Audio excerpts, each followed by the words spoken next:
his suspicious activity. He posted a picture holding a pig on February 13th, 2018. He's connected to the murders of Ashley Garth and Garrett Kurtz. Reason, okay, so that's all that they had, didn't, okay, yeah. Reason he's not a good POI. This is the one that makes me laugh even more, okay? Yeah. So all you Reddit people can kiss my ass, the ones that post this shit, okay? Do your fucking homework before you post shit, all right?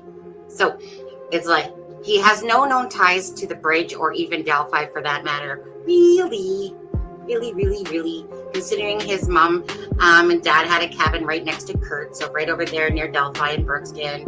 And plus he's been to Delphi as well, of course. He worked at the Packers plant. So he has no connections close to that bridge at all, or people are Ashley Garth. No. He has an alibi and makes sense. You know what his alibi to me is? And this is him saying it on his recording. Or sorry, not on that recording. On Messenger, when he messaged me. That he didn't know what he was doing that day.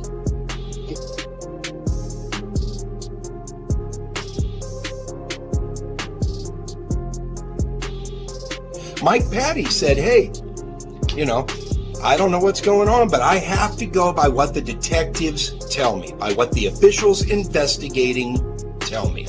And the officials investigating the Delphi murders have not said one word about either one of the Kleins or any of their friends being connected to the murder. In fact, they haven't said anything about the Anthony Schatz profile being connected to the murders. Because if they really thought the Anthony Schatz profile was connected to the murders, you'd have heard about it 5 years ago. You heard about it 5.5 years after the murders. Going on 6 years after the murders, you finally hear about the Anthony Schatz profile. That's because it's something they weren't concerned with, people. I promise that I'm not here just to shove this Anthony Schatz information down your throats.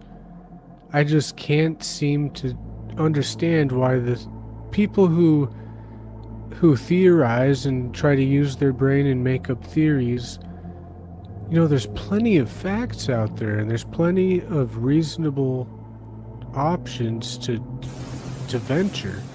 But I'm not ruling them out. It's law enforcement's job to go and do all that analysis and so forth, but I'm just thinking he's a little bit less of a match than people that we actually have out there as well, closer to the bridge. Okay, this JP guy? Mm-hmm. I've been talking to him all day. Bloke's been reaching out to him. So he's I wouldn't say talking. What he does is we'll reach out to him. We'll send him a message. And then he'll post something. And then I was the one that I turned on YouTube and somebody had made a video and said, hey, I wonder if this JP guy is connected. I can't remember who posted the video. They're the ones full credit for that, whoever you are. But I went to my Facebook group. You're probably familiar with it. And I asked him, I said, hey, this is breaking news. I need you guys to kind of, do what you do. So what's up with this video? And have you seen the video of him? Who's your hero? Yeah, who's your hero? Okay. It might be Who's Your Hero's video. I'm not sure. I'm gonna show. Out of nowhere, there was about 4 videos about this guy. But I mean, I got a folder full of this guy, from years ago. About people proving that they've tipped him in and things. So I'm wondering if the Anthony Schatz information was to kind of draw him out. Because he was in Delphi on Sunday. Yeah, I purposely created a diversion. I purposely created something, sent it to someone else, and had them post it just to see how many people on there are nuts. Just to see who would be like, yeah, man, I heard that. You know what I mean? I didn't take that bet. So that's me. I had seen that interview too, but that one's one of the more rare interviews that it's harder to find. I don't know why. So there is something though. I can't find Ron Logan's son's name. I don't know why. Ronald Logan pleaded guilty to being a habitual traffic violator. He also admitted to violating his parole. He will face sentencing for both next Monday. Now, weeks ago, police... I definitely have it. I just don't know it, and I misplaced it because there's so many names involved. And most of them aren't like involved in the crime, but You have those people, some of those people in there. I've done said, but I mean, I can tell you this much. It's rumored through the grapevine that the person I'm talking about was one of the people involved in Delphi, and I'm not going to implicate that person and then get one of my family members killed, if that makes sense. Cottrell. Sheena Cottrell.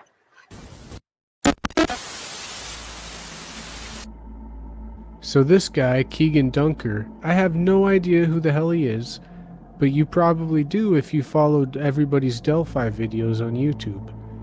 This lady, Sunny Justice, or as she calls herself, a criming shame, openly states as factual information that she thinks that this guy, KD, is Bridge Guy. He has no ties to the Delphi Bridge. He has no violent history like this, nothing tying him to the families of the girls or any kind of crime like this. For what reason he's implicated, I have no idea, but she is clearly obsessed, almost just like Joe was with Kelsey. But if he was out there, then he's definitely got some matches.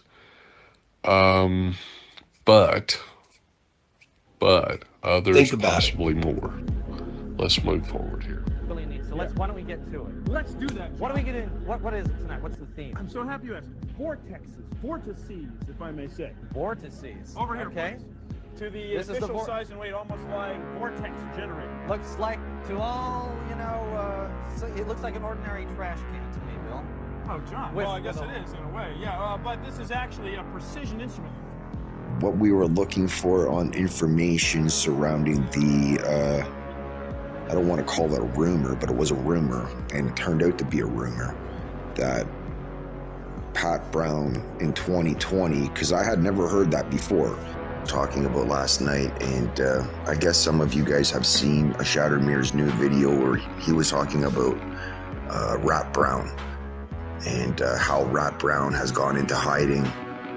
And I guess it was 2 years ago, 2020, I believe, he was finally charged with some of those charges that he was laid with, tampering with an investigation,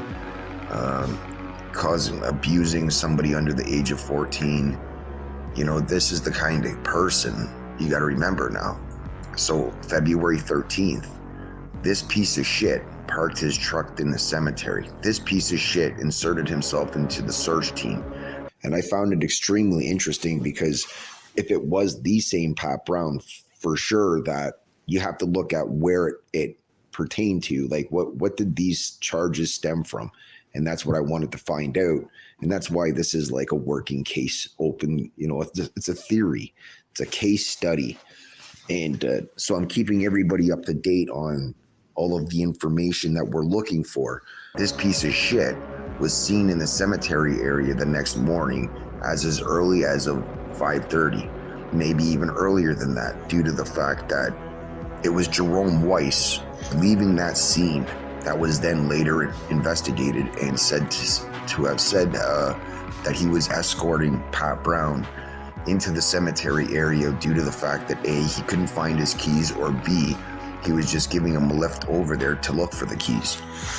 And that was at 5:30 in the morning, leaving the scene of the crime. Like, it wasn't like he was right there. He's about 4 kilometers away. But he then in turn placed himself back in the cemetery area as of early as 5:30, because if he's being pulled over, or 5 a.m., sorry. So he's claiming that they were in the cemetery area looking for Pat Brown's keys.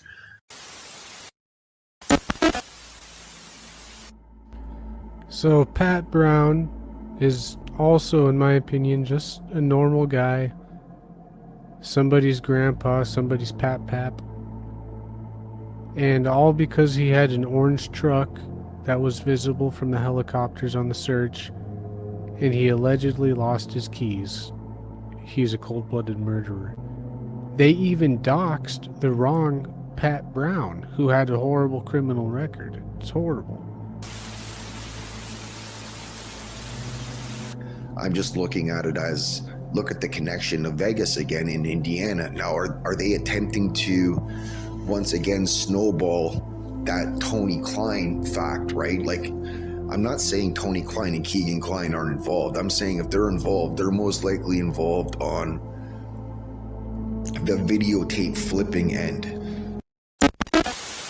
Have you guys studied the photograph? There's a few odd things in the photograph. I wanted to go over a couple of the similarities that would also in turn meet with what is being captured here in this photograph, in my opinion. So it was said on February 14th, we all know, 2 kids were found brutally murdered, right? In this photograph, it appears there's 2 victims that are also in this photograph would be in scale, in my opinion, that would meet that of Abby and Libby. Now, we also have somebody that had claimed on Facebook their daughter was possibly threatened, coerced, or tricked into stabbing somebody underneath the bridge that day. And that time call that had gone out by the parent apparently to the LE was between 5:30 and 6:30. The 911 call for Abby and Libby had also gone out between 5:30 and 6:30. So I don't know what it is with pareidolia and the phenomenon of people seeing stuff that isn't there in photos. And I don't know why, but it all started with these people just sharing images and circling pixelated parts of the photo and saying, oh, that's Abby, or hey, that's Libby. And you have people like this who are claiming to see objects, multiple people, a director, cameras. It's getting to be too much.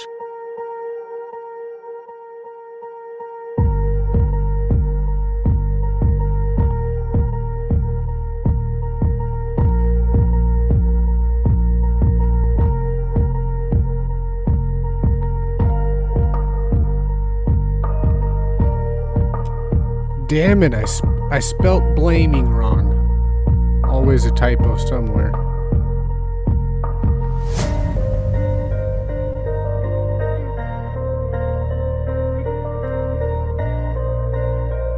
Look at all those people of interest in this case. Isn't that nuts? Thank God for the internet, right?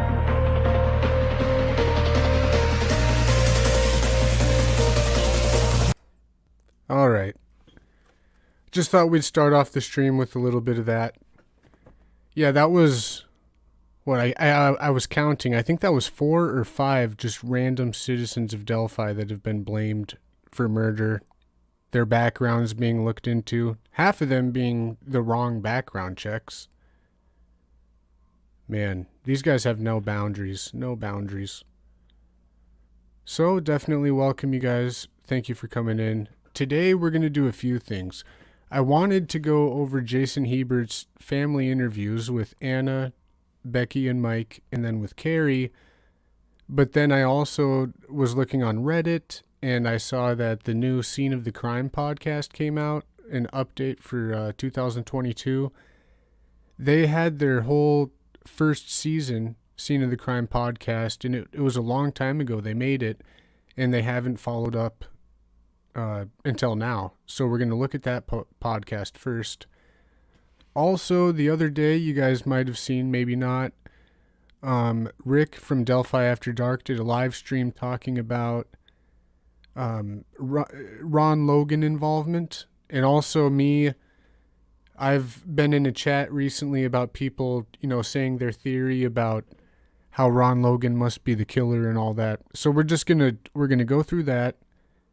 And I'm going to give my opinions on why I think Ron Logan probably is not involved. But I don't know enough to say Ron Logan didn't do anything. I hope that when this case is solved, I can come on and say, gosh, please let Ron Logan rest in peace. So sad that he got blamed for anything. But we just don't know enough yet. One thing that I do know, though, is there's a private investigator out there all over Twitter, Facebook groups. He was on Court TV.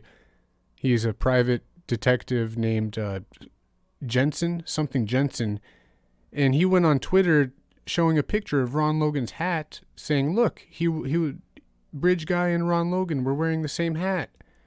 Ron Logan was wearing it just 12 hours after the, ridiculous. We can't see if Bridge Guy has a hat, hoodie, hair. Need to stop doing that. I'll bring up this picture really quick. You guys,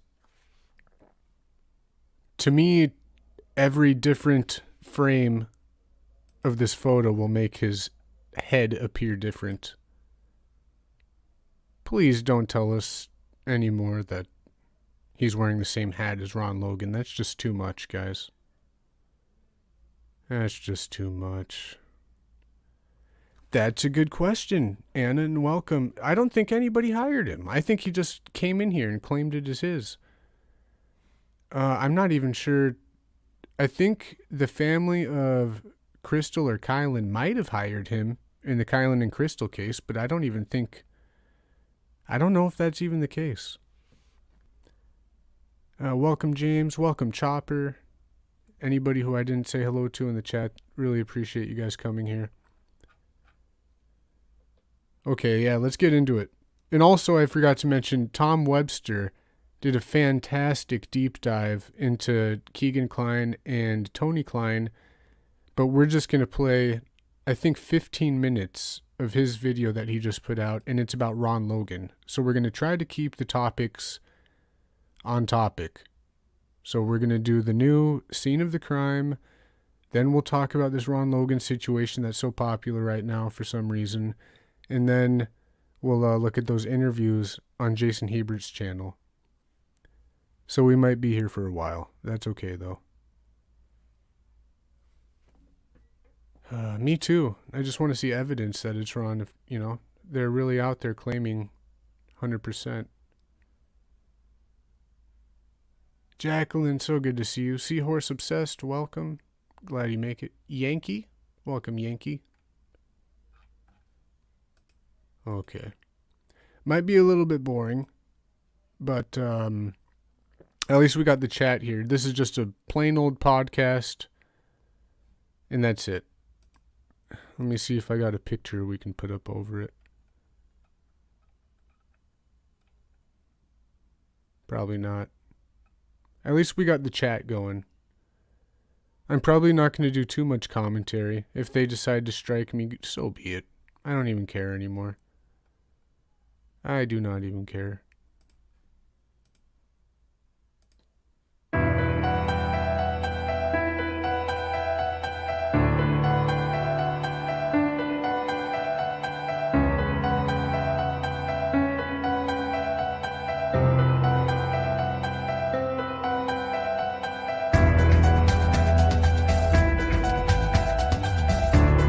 Actually, it's not even on YouTube yet. I'm like the first one to have it on YouTube, so technically. Hey everyone, I'm Mike Morford, one of the producers of Scene of the Crime, and welcome to this special update episode of the Delphi case from Season 1. While we're busy looking for the next case to bring you over a full season and plan to present a new case in 2023, that doesn't mean we've forgotten the cases we've already brought to you on this podcast. In this episode, my co-producer Jess Betancourt will present an important update to our Season 1 case, the February 2017 murders of Liberty German and Abigail Williams in Delphi, Indiana. Our hope when we covered Libby's and Abby's case in Season 1 was that a resolution would soon follow, but unfortunately that wasn't the case. But we think authorities are finally getting close. We've avoided past Delphi updates that would have been based only on rumors and innuendos, but now we feel that this update is warranted. So here it is.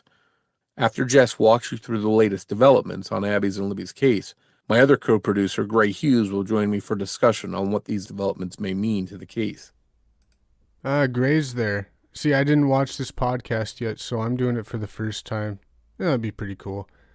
I'm going to talk about Gray a little bit too when we go through this Ron Logan situation, because me and him were we were given some info, and people gave their arguments and their theories about this, but just as much as they think stuff has to do with Ron Logan, I think it doesn't. So it's like a stalemate.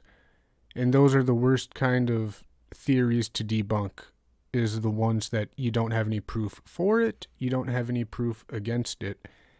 And it just turns into one of these things where if you truly believe that, then it means you have tunnel vision probably. So enjoy this episode and be sure to stay subscribed to Scene of the Crime to ensure you get future updates on the cases we've covered, as well as announcements for new seasons of Scene of the Crime. I'm Jess Betancourt, one of the co-producers and the writer of Scene of the Crime podcast. We wanted to bring you an update on the Delphi murder investigation. In this update, we assume that you listened to our 7-part series on the February 13th, 2017 slayings. That was Scene of the Crime Season 1. If you haven't, please go back and listen to those first. In the years since our series wrapped up, a number of unrelated arrests were made that sparked hopes that Delphi would be solved. For example, 42-year-old James Brian Chadwell II was arrested just 15 miles from Delphi after the multiple felons sexually assaulted a 9-year-old girl and chained her in his Lafayette basement. Although the public was hopeful that the killer of Abby and Libby had finally been caught, police do not seem to believe that Chadwell was connected to their case. But now there is new information unrelated to Chadwell that sheds light on the Delphi mystery, and it seems authorities may be getting closer to answers in this case. In May 2022, a search warrant that had been executed 5 years earlier became public. This search warrant affidavit, written by FBI Special Agent Nicole Robertson and signed by Judge Benjamin Diener of the Carroll County Circuit Court, was for the property of Ron Logan. And I will say this really quick, directly quoting from Delphi After Dark, Rick's comment section in his reply, there were times when Ron Logan was giving out those affidavits and search warrants. He was giving them out kind of like candies to other people. The other guy with the same initials, Robert Lindsay, he had a copy of that. So it was floating out there for a long time, but the murder sheet is the one who made it public, and it kind of made everybody talk about it because it was something that hasn't been seen much before. It was the first time that I had seen it, for instance. Listeners will recall that Abby and Libby were found murdered on private property owned by 77-year-old Logan, a Delphi resident whose property was very near the Monon High Bridge. In fact, Abby and Libby's bodies were located just a fifth of a mile from his residence. A search warrant was executed by the FBI on Logan's property on March 17, 2017, approximately 1 month after Abby and Libby were killed. The affidavit in support of the warrant specifies that the following things are true. Investigators believe that the man on the bridge captured in Libby's video at 2:13 p.m. is indeed the killer of the girls. The video, filmed on Libby's phone that captured the infamous down-the-hill language, is 43 seconds long in its entirety. Quote, "A large amount of blood was lost by the victims at the crime scene. Because of the nature of the wounds, it is nearly certain that the perpetrator of this crime would have blood on his person/clothing." Again, them saying 43 seconds long in its entirety. To me, I mean, I just really want to think there's one video and it's 43 seconds. I still can't believe I talk about this guy, but that leaker, you remember leakers said that there was more recordings and people kind of wonder. I just am not of that opinion. 43 seconds long in its entirety, they said.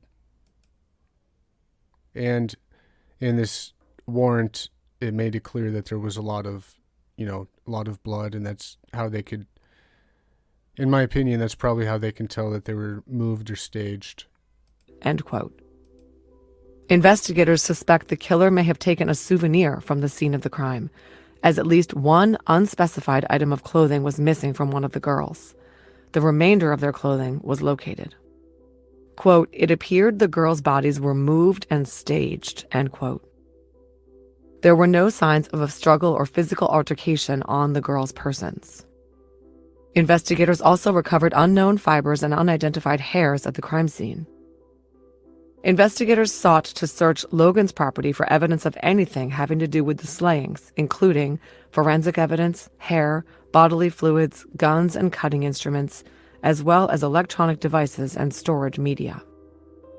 Investigators believed that Ron Logan's build was consistent with that of the man in the video and that his voice was, quote, not inconsistent with the man's voice. A woman who had had an intimate relationship with Ron Logan in the past reported that he had violent tendencies. He was physically abusive, he stalked and harassed her, and dragged her out of her car by the hair. He told her that he could kill her and no one would find her body. A woman whose name is redacted in the affidavit but may be the same ex-girlfriend told the investigators that Logan carried a gun everywhere he went, and he carried it in a fanny pack. Another female who had I know that's kind of a weird thing. Nobody talks about that, and I don't... It's because the search, it had to be written up very, very strongly so they can get everything and anything that they could have from that property, the house, the outbuildings. I just don't know, man. So there's a woman with her name redacted, of course, saying that he used to carry a fanny pack with a gun in it all the time. He had made threats on her life before, and it just sounds so bad and so horrible. The one thing I do want to point out is that this is not really speculation, but it's hearsay from that lady that we don't know about, and we already know that in their affidavit documents they had the audacity to name him as the killer, which, you know, it's kind of weird. You would think Ron Logan almost would have had some grounds to like sue them or something if he really wasn't the guy, but he did pass away, we all know that. Yeah, I agree. Ron Logan was most likely an alcoholic who did alcoholic things. Yeah. Him violating probation by drinking, driving. It all makes sense to me that he wouldn't want to, violate his probation, and that's why he had lied. I just don't think it was him. Intimate relationship with Logan told investigators that she was afraid of him, as he had punched her in the face for being disrespectful. This woman told a friend that if she ended up dead, Logan did it. Logan owned numerous guns and knives. There are questions about Logan's alibi on the day of the murders, February 13th. He contacted a male cousin on the morning of the 14th, before the murders were discovered, and asked that relative to lie about Logan's whereabouts on the afternoon of the 13th. This was another one that got me, was that he was creating an alibi before they were found murdered. Yes, that does sound bad, but remember, he was drinking, doing stuff he wasn't supposed to, and the girls were missing. It was a huge, huge, huge community thing. There was people everywhere. I mean, it was big. Maybe big enough for him to already start getting his ducks in a row because he didn't want to violate probation. But I don't know, guys. You never know. Logan asked the cousin to say that he picked Logan up between 2 and 2:30 p.m. to go to Aquarium World in Lafayette, about 30 minutes away. However, a receipt from the pet store found in Logan's home is timestamped 5:21 p.m. on the 13th. He could have left his Delphi home as late as about 4:45 p.m. to secure that receipt at 5:21. As we reported in our series, investigators believe the girls were deceased by 3:30 p.m. The warrant indicates that investigators believe Logan made, quote, statements that were found to be factually false and intentionally designed to deceive law enforcement about... Really quick, go back to what they said. Darn, this is so hard to rewind and fast forward. Shit. At 5:21. As we reported in our series, investigators believe the girls were deceased by 3:30 p.m.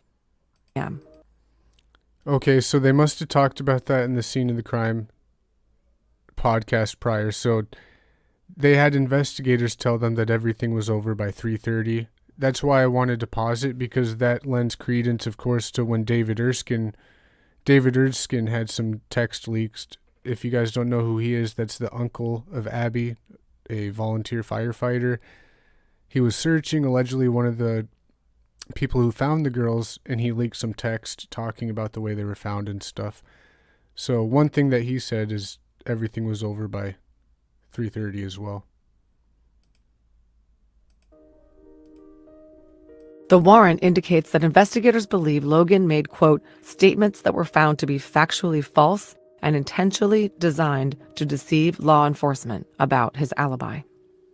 The cousin initially told police that he had driven Logan to Lafayette around 2:30, but in a subsequent interview, he admitted it was a lie made at Logan's request. Cell phone tower data showed Logan's cell phone was in Delphi in the area near the Monon High Bridge Trail on the afternoon of February 13th. A text message sent from his phone at 7:56 p.m. on February 13th indicated the phone was, quote, likely outside of his residence and in the proximity of the murder scene, end quote. Finally, 15 tips called into police specifically named Ron Logan as a potential suspect. So although this search warrant has newly been made public, and I wonder how many of those were by the media, like quick sleuths, or I wonder how many of those tips were from people actually tipping him in on his behavior and knowing him.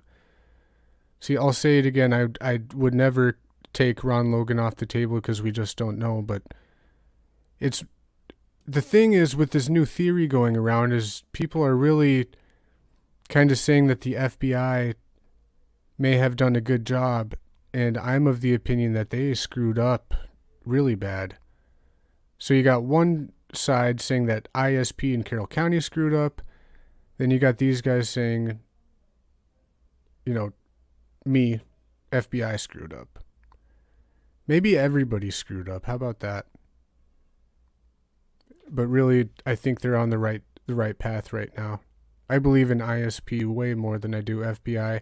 And that's this one situation, this one case. Usually the FBI would be the best, right?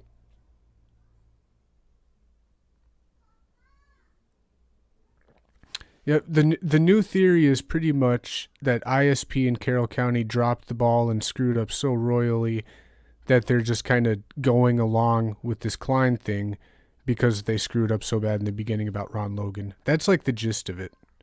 And I just don't believe that. the search itself was actually conducted 5 years ago. If anything of evidentiary value was found pointing to Ron Logan as the suspect, investigators did not act on it that we know of. Ron Logan is now deceased. He was never arrested or named a suspect for the murders. Now there's a new person of interest. After the murders, investigators forensically analyzing Libby's phone, the one with which she captured the 43-second video of the suspected killer walking swiftly toward her across the Monon High Bridge, they discovered that starting in 2016, she had been communicating regularly with an online persona named Anthony Schatz. 3 years later, in August of 2020, the man behind the Anthony Schatz account was arrested.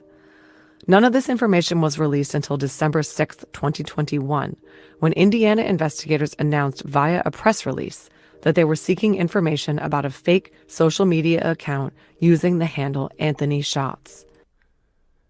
And really quick, for that theory to work, it would be really weird, huh? Dead City Rats, good point. So in this theory, this new one about Ron Logan, would be that for the last 5.5 years that they've known it was Ron Logan, but instead just left it hanging and kind of... So for this new release about the Anthony Schatz information to come out, as they already know it's Ron Logan, that makes no sense. It doesn't make any sense at all. Like, not even a little bit.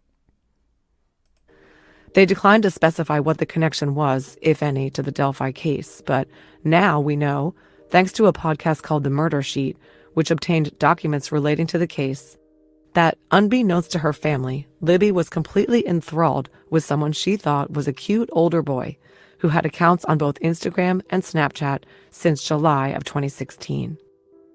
This Anthony Schatz posted photos of himself showing a very attractive and wealthy young man. But he wasn't a cute older boy. He didn't actually exist. The fake account used images of a male model without his permission to lure young girls to communicate with the man behind the account, a man named Kegan Kline.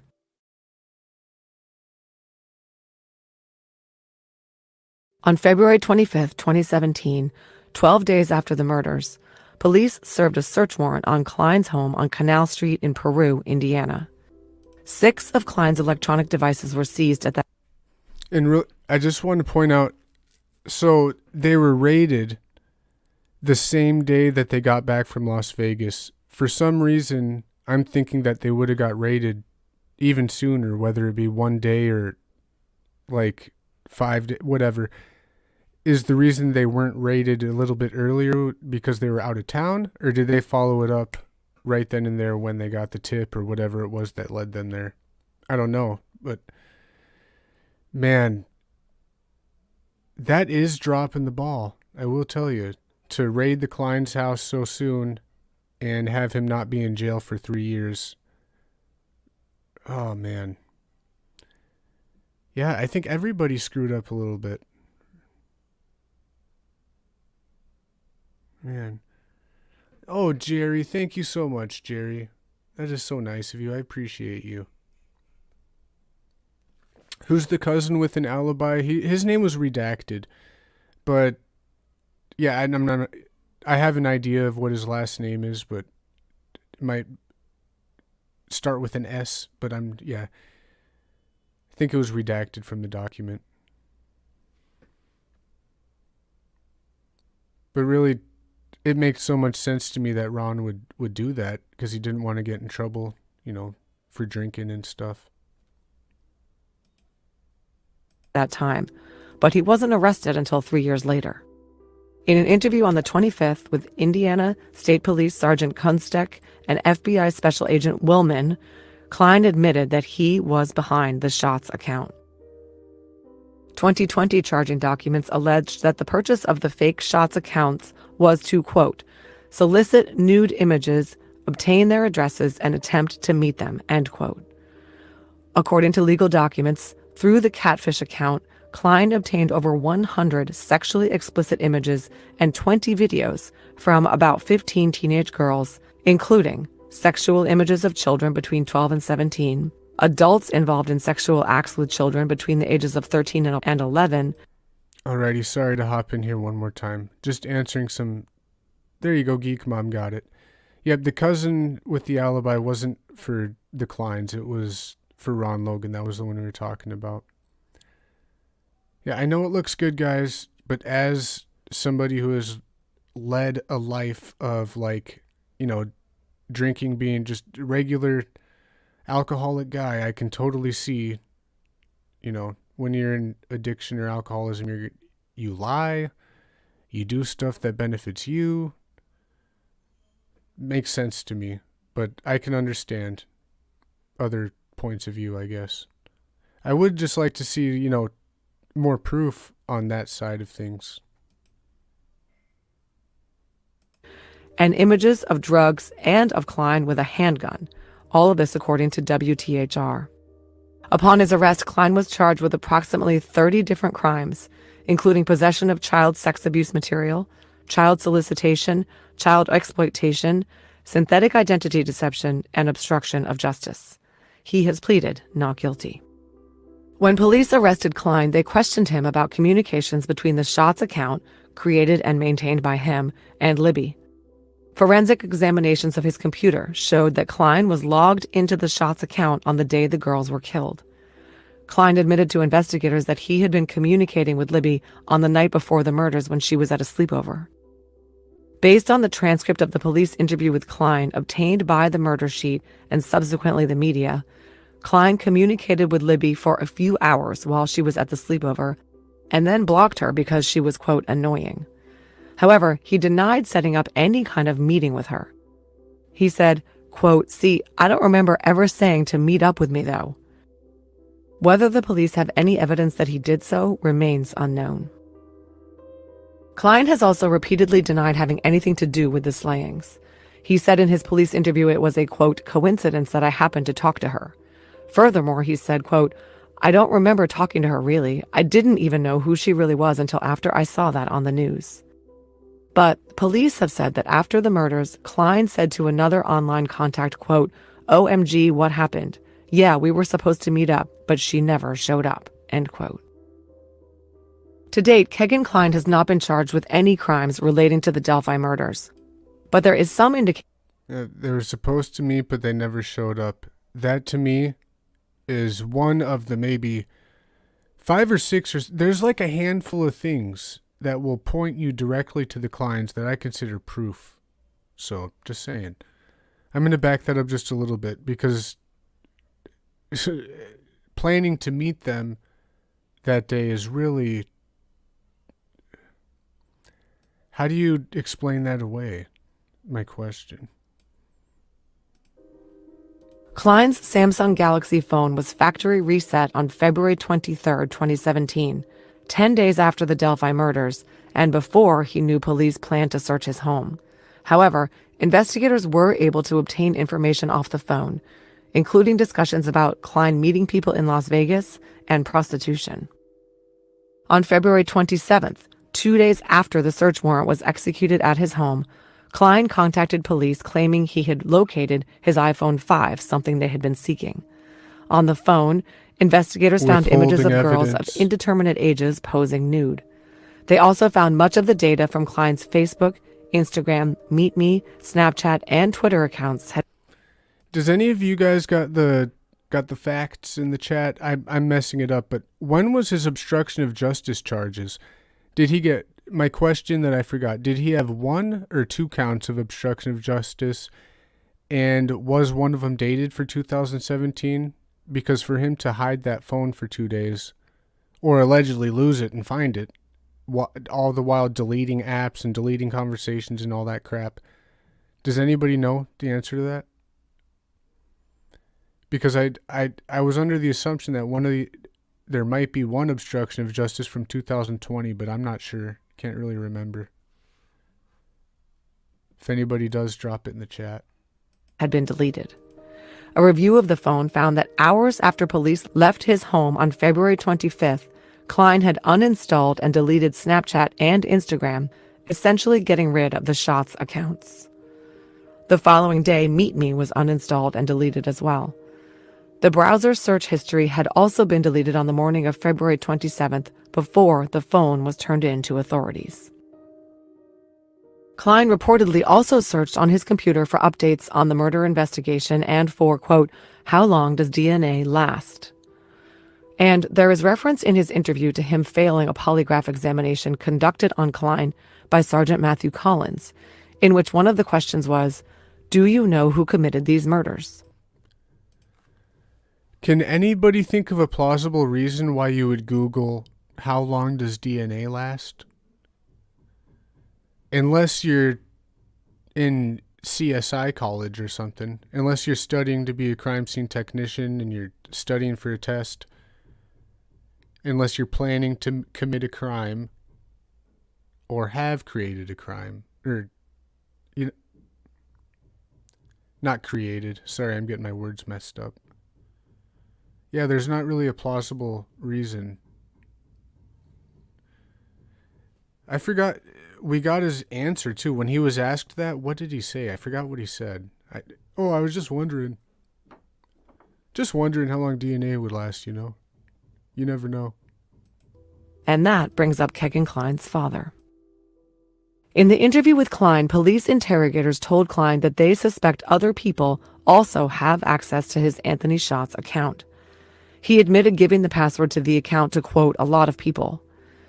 Kline told HLN interviewer Barbara McDonald that one of those people was his father, whom he lived with.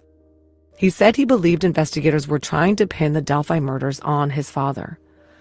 In that same interview, conducted via a jailhouse phone, Kline said police told him that the Anthony Shots account, quote, was the last person to talk to her, meaning Libby. It's worth noting that Kline maintains he really doesn't recall talking to Libby via the Shots account at all, and says he gave hair and DNA samples at the request of Delphi investigators. The Indiana State Police will not confirm any of this information, other than that Kline is awaiting trial in Miami County on charges unrelated to Delphi. But in August of 2022, custody of Kline was temporarily transferred from Miami County authorities to the Indiana State Police. This may have been in connection with a search that was being conducted of the Wabash River near Peru, Indiana. This area is approximately 40 miles from Delphi, but just about 2 miles from the home of Kegan Kline and his father. The Indiana State Police will not discuss the search other than to confirm that they have a dive team on site.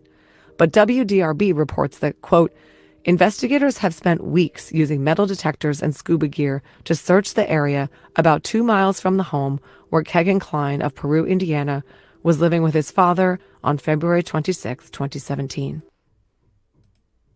Oh, man.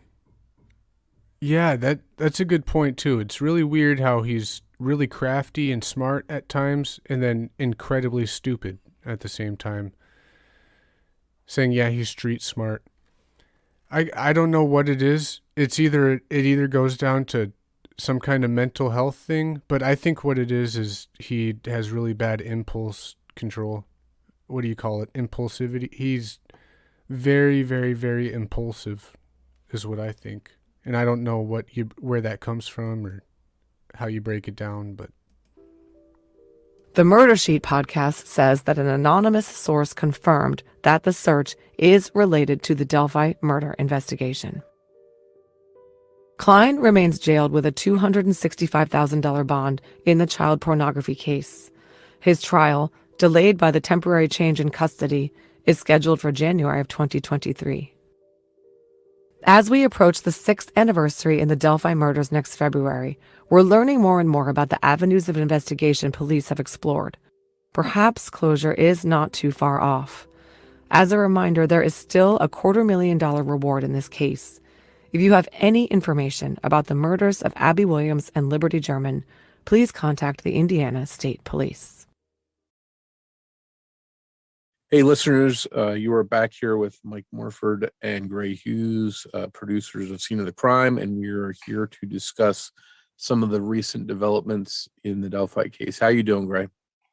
Not too bad. It's good to talk to you again. I guess I can't see your face right now. Yeah, it's you're not missing anything. but seriously, it's been a while since we put that those Delphi episodes out. It was, what year did we put that out? It seems like it was forever with COVID time now. I think it was like late 2019. Yeah, early 2020. Time has flown by, and we had COVID, and it sort of made things feel a little bit weird. I was hoping when we put that season out that the case would be solved, but here we are, years later, and it still hasn't been, which is frustrating. I know you've done a lot of work and covered this case extensively. Done a lot of audio stuff, video stuff, and analysis. So anytime I can talk to you about this, I'm definitely excited to, and I think listeners will appreciate what we have to say too. Well, I hope so. Yeah. The thing is everybody has their own opinions out there, and I have a strong opinions on various things, and some people like it and some people don't. Yeah. Well, I think we haven't put out any Delphi update episodes sooner because so much of the stuff out there was just really rumors and innuendos, and you see people that are just in these groups endlessly putting side by side photos up of people, and it's just a lot of stuff that's not solid that we really didn't feel confident about putting any updates out up until this point. But now, with some of the stuff that's come out lately, there's a lot of good information about this Kline guy, and of course Ron Logan too. Ron Logan was on the radar. I think a lot of people knew his name pretty early on. I guess let's start off talking a little bit about Ron Logan and about what was in those documents that came out about him. Yeah, there was the Murder Sheet. That's another podcast. They actually have uncovered a whole bunch of different documents, and they've made them available to the public to look at, with some things redacted. The document was put out by basically, what do you call it? Was it a prosecutor to sell a case to a judge? So they put in things there about Ron Logan creating an alibi for the time frame of when the girls were killed. And it turns out that One of the parts in there when he told his story, it was he placed himself there at 3:00, which is right around the time he said he left at 3. So that's not really a great alibi since the girls were dropped off at 1:37 and they were killed sometime between 3 and 3:30. Yeah, so he's there right around that time. We know he owns the property right near it. Mhm. So he was on the the radar early. A lot of people knew his name early and had some suspicion of him, especially here we find out that he's creating this alibi for himself, asking his cousin to say, hey, say you took me to this place at 2:30. Anytime somebody's creating an alibi for themselves for some reason other than, what's the reason? It usually isn't a good thing. It's something shady that they're trying to cover up. And I think that's raising a lot of eyebrows that he was trying to do that. Right. Well, a lot of people early on thought it was Ron Logan just because he wears some jeans and he owns the property. I've never personally thought the person on the bridge looked anything like Ron Logan whatsoever. I mean, totally different body shape, sizes, everything. But it is his property, and law enforcement probably wanted to search his property, so they were able to come up with a way to do it by doing a warrant and putting out a case that a judge would look at and go, oh, okay. And then really, sign it off. And so they could go in and look for the particular items. Like there were some trophies apparently taken from the scene. I think undergarment and maybe a shoe, something like that. Yeah. And I think part of the troubling thing, at least something that jumps out to me, is not only is he asking for this alibi to be created by his cousin, but he's asking for it before the bodies have been found, before they even know that I don't even think the public knew they were missing at that point.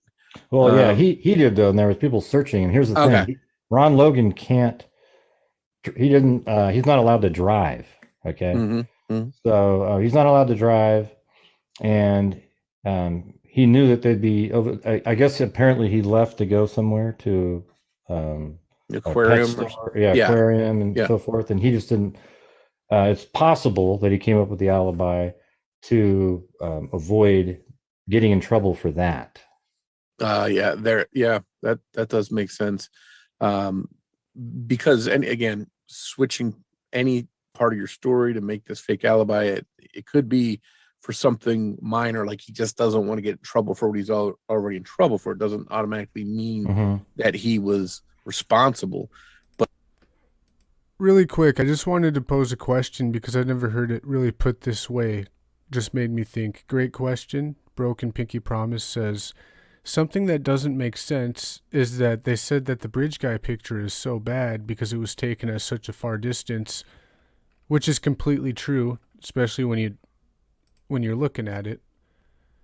Very extremely pixelated, and it definitely appears closer than it is. Very, very far distance. And anyway, here, let me put this thing back up. Get to the question there. Is where do you guys think that the voice recording comes from then?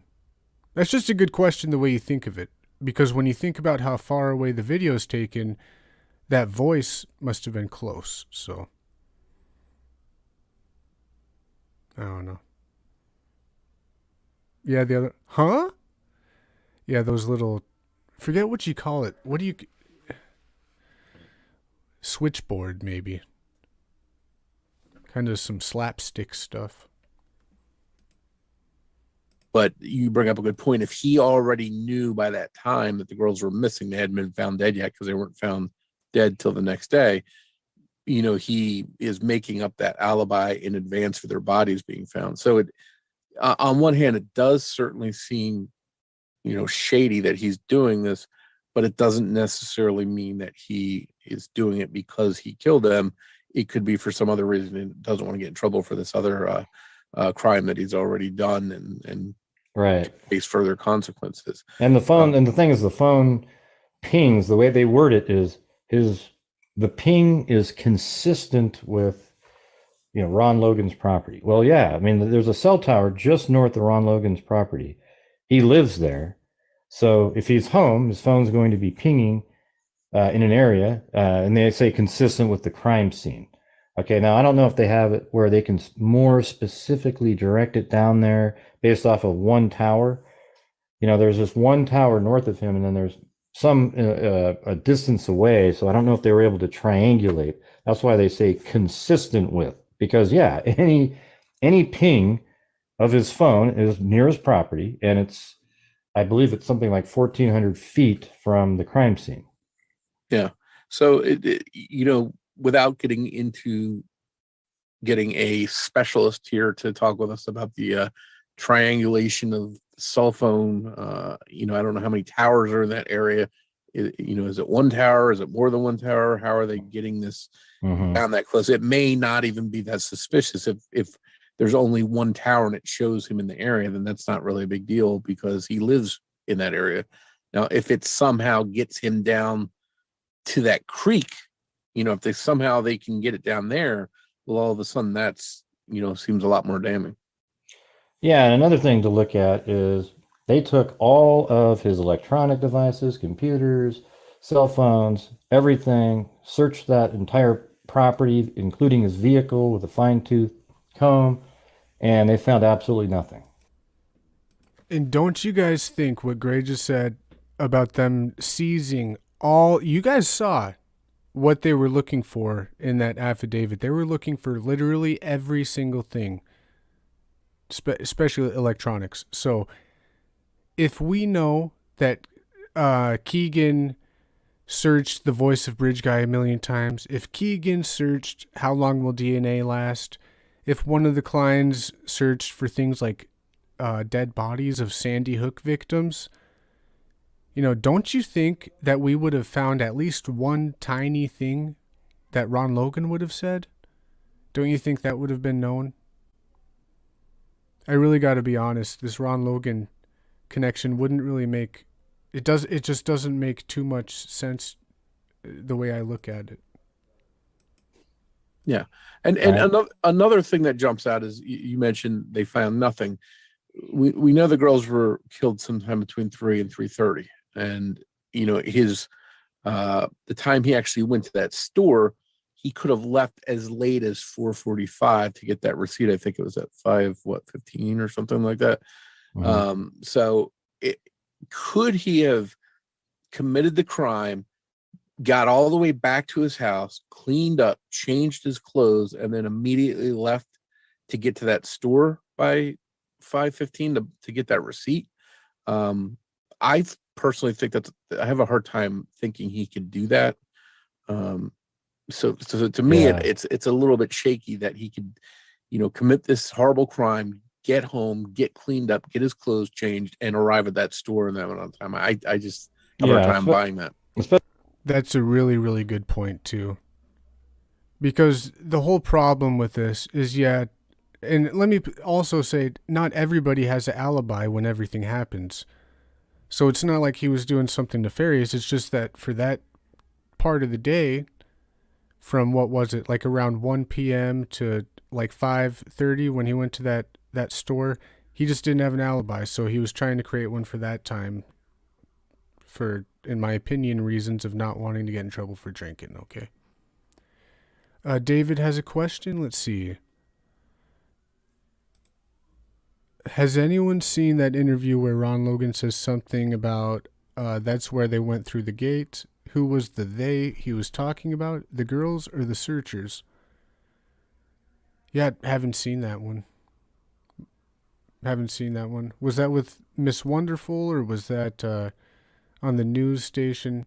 I think you're talking about where he went on the news and he was showing them around the property. I think he's talking about the searchers. Because remember, the search didn't pick back up directly on the other side of that creek. They had to go all the way around, and then they came through, and they kind of went backwards, which was another thing that people were a little upset about, or just questions people had. Why didn't the search resume right on the other side of the creek as opposed to going around Logan's property and then branching out that way. It was just such a large area to search. Especially since in the document it mentions that there was a large amount of blood at the crime scene, and it surely would have got on the individual. So, Ron Logan, I doubt he's like this really, super evil genius who's able to get rid of every single conceivable speck of blood from the victims off of his property or his vehicle or somewhere. You know what I mean? Like there was nothing. There was no trail of blood. There is absolutely nothing that physical evidence linking him there. Right. All it was this, him setting up an alibi and them wanting to search his property. It gave them a perfect opportunity to sort of weave a story that would lead back to Ron Logan. Yeah. And there's, we mentioned too, some of the details that have come out was that there's some kind of degree of staging of the body. So to me, I don't think this person just killed them and ran away. I think he spent some time there doing this, which makes Ron Logan's window even smaller that he could be the killer. Yeah. Well, it's 1:37. Here's the thing. We know now that I think the image was taken at 2:13 of the killer. Right. So the girls got dropped off at 1:37.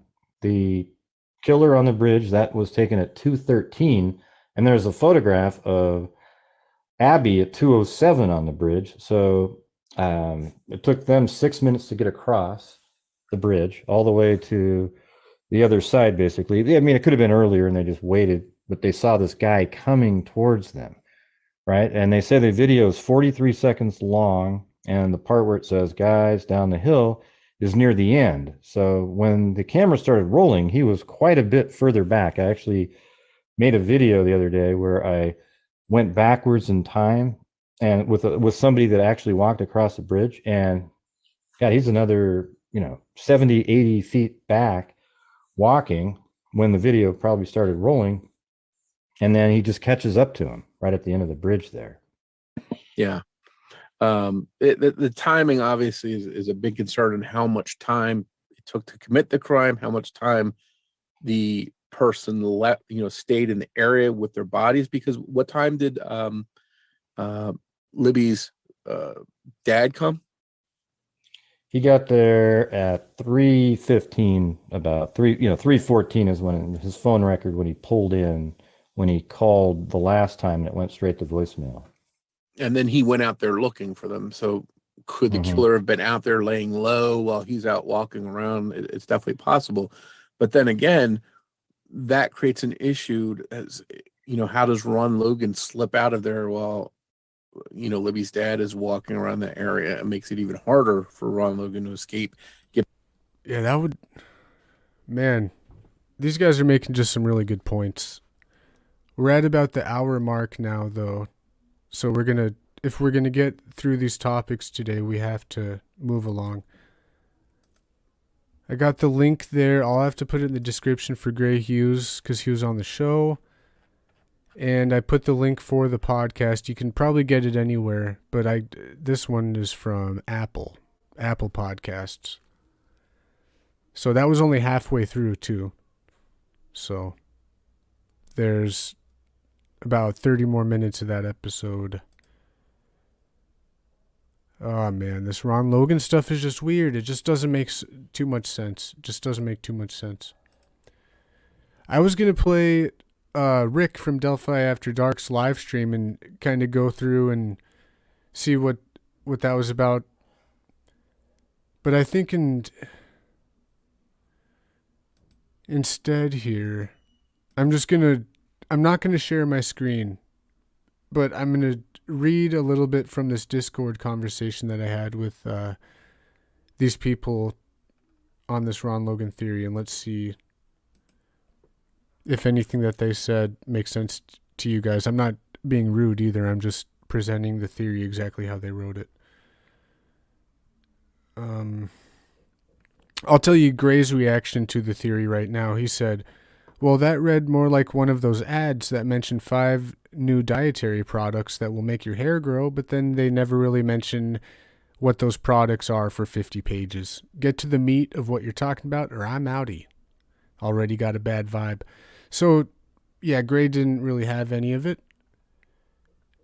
Let's see here. Well, so the first thing that they do is they say for anybody riding the Klein train or in a circle jerk with murder sheets, this info isn't for them. Obviously, what does that tell you? A little bit bias, right? A little bit bias, and they think that the Kleins are just some random sick bastards that have nothing to do with this. Okay, so let's see here.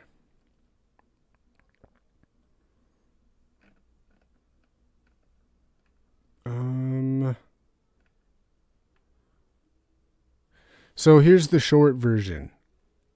Ron Logan, and I'm going to say allegedly, but they didn't. Ron Logan killed the girls. Law enforcement fucked up the investigation colossally, and they do not want anybody knowing. They have known since 2017. And this was what? Like 6 or 7 days ago or something? So it looks like these same people probably got a hold of Rick. Man, that just doesn't make sense. If they've known since 2017, they would never come out with that Anthony Shots and Yubo. And what the hell is Ron Logan doing on Yubo? Man. So after they called us on the Klein train and circle jerking with the murder sheet, I said, "Why are you so mad?" And they said, "Not mad at all, just exhausted with the narrative scripting." Remember, that was one of our red flags we found out. When people use the word narrative, you got to be wary. Okay, so let's see. So the Marathon gas station search and FBI fumbling a video, they think that that's false. And then I said, how Murder Sheet does not have a history of releasing false information, so I believe everything they say at this point. So I don't get that. They said Tony Klein has a $10 million lawsuit against Kevin Greenlee. Very interesting. They showed me a picture of Tony Klein and said, "Does this look like the face of a scared man?" And I said, "No, that just looks like a cocky man or a dumb man." I don't know. They said Tony Klein is likely a piece of crap human being, but doing a 3-part podcast on who is Tony Klein and dragging what's essentially a private citizen through the mud, they need that to pan out for them. Otherwise, they'll be taken for every dime they ever hoped to have. Yeah, these guys are a little sour, aren't they? I would not feel bad at all. Tony Klein's history needed to get brought out because he's a monster. See, this is borderline sympathizing with... You can't say he's a piece of crap human being and then defend him for another paragraph. Kind of sympathize-ish. Let's see here. Yeah, and then this guy, he has nothing to do with Abby and Libby. Ellie knows it. Yeah, just no allegedly, no in my opinion. You know, so that's what makes these kind of people really a narrative stir. Yeah, they got a hold of Rick Snay, it looks like. So I brought up the 2 different writing styles coming out of the Klein household under the Anthony Shots account. And then they said, "Oh, well, that's just the police interrogation." So, do you see what people do to suit their narrative? They will totally just look the other way on any information or facts that we actually do have. Unfortunate. Let's see. The thing is, the girls died in his backyard while he was home. Huh. Wow. Oh, wait, I thought Gray left. No, Gray was there. Okay. Gray's reaction was bizarre. So with that, I would like to say that I'm just not interested. It sounds like a bunch of bullshit to me, like so many others. Never heard of any one of you except Draws. Ha-da-da. Yeah, I gotta say, I'm a little bit more open and I put up with just a little bit more than Gray does, but he dipped on that note.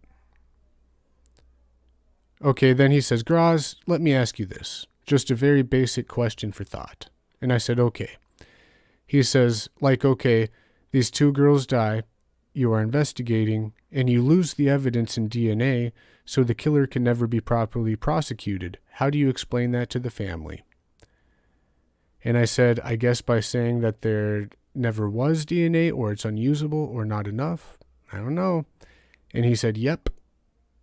And I said, because they don't tell the family everything. And he said, exactly. And I said, okay, I can see that. And he said, it's exactly what happened. I'm really not sure what that means. But let's see here.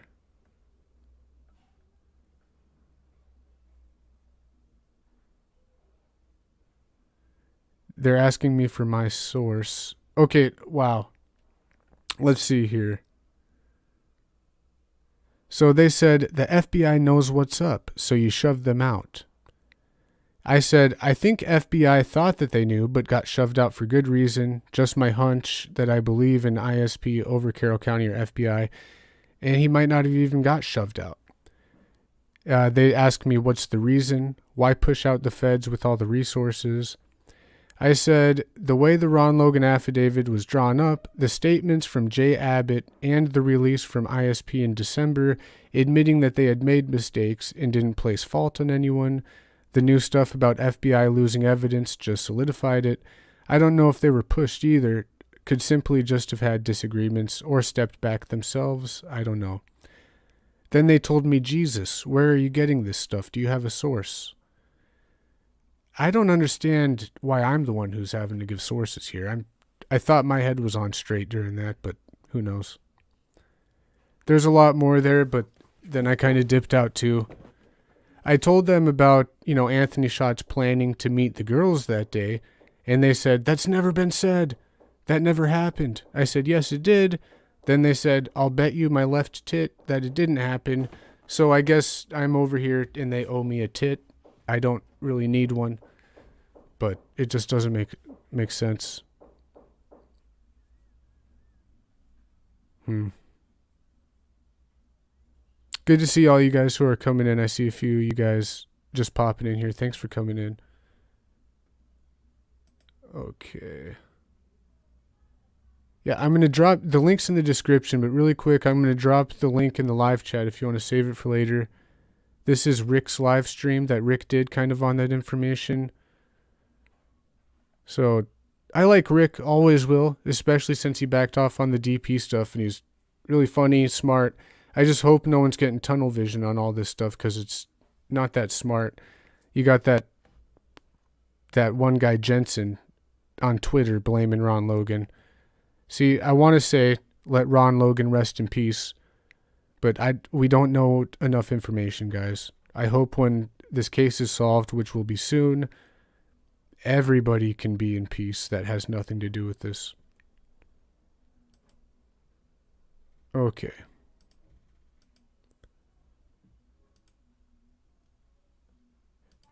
Actually, let me share my screen, read an article really quick. This has given me really those kind of vibes. Look at this one. Are Kelsey German and Becky Patty using gray hues to control the narrative online? No, really.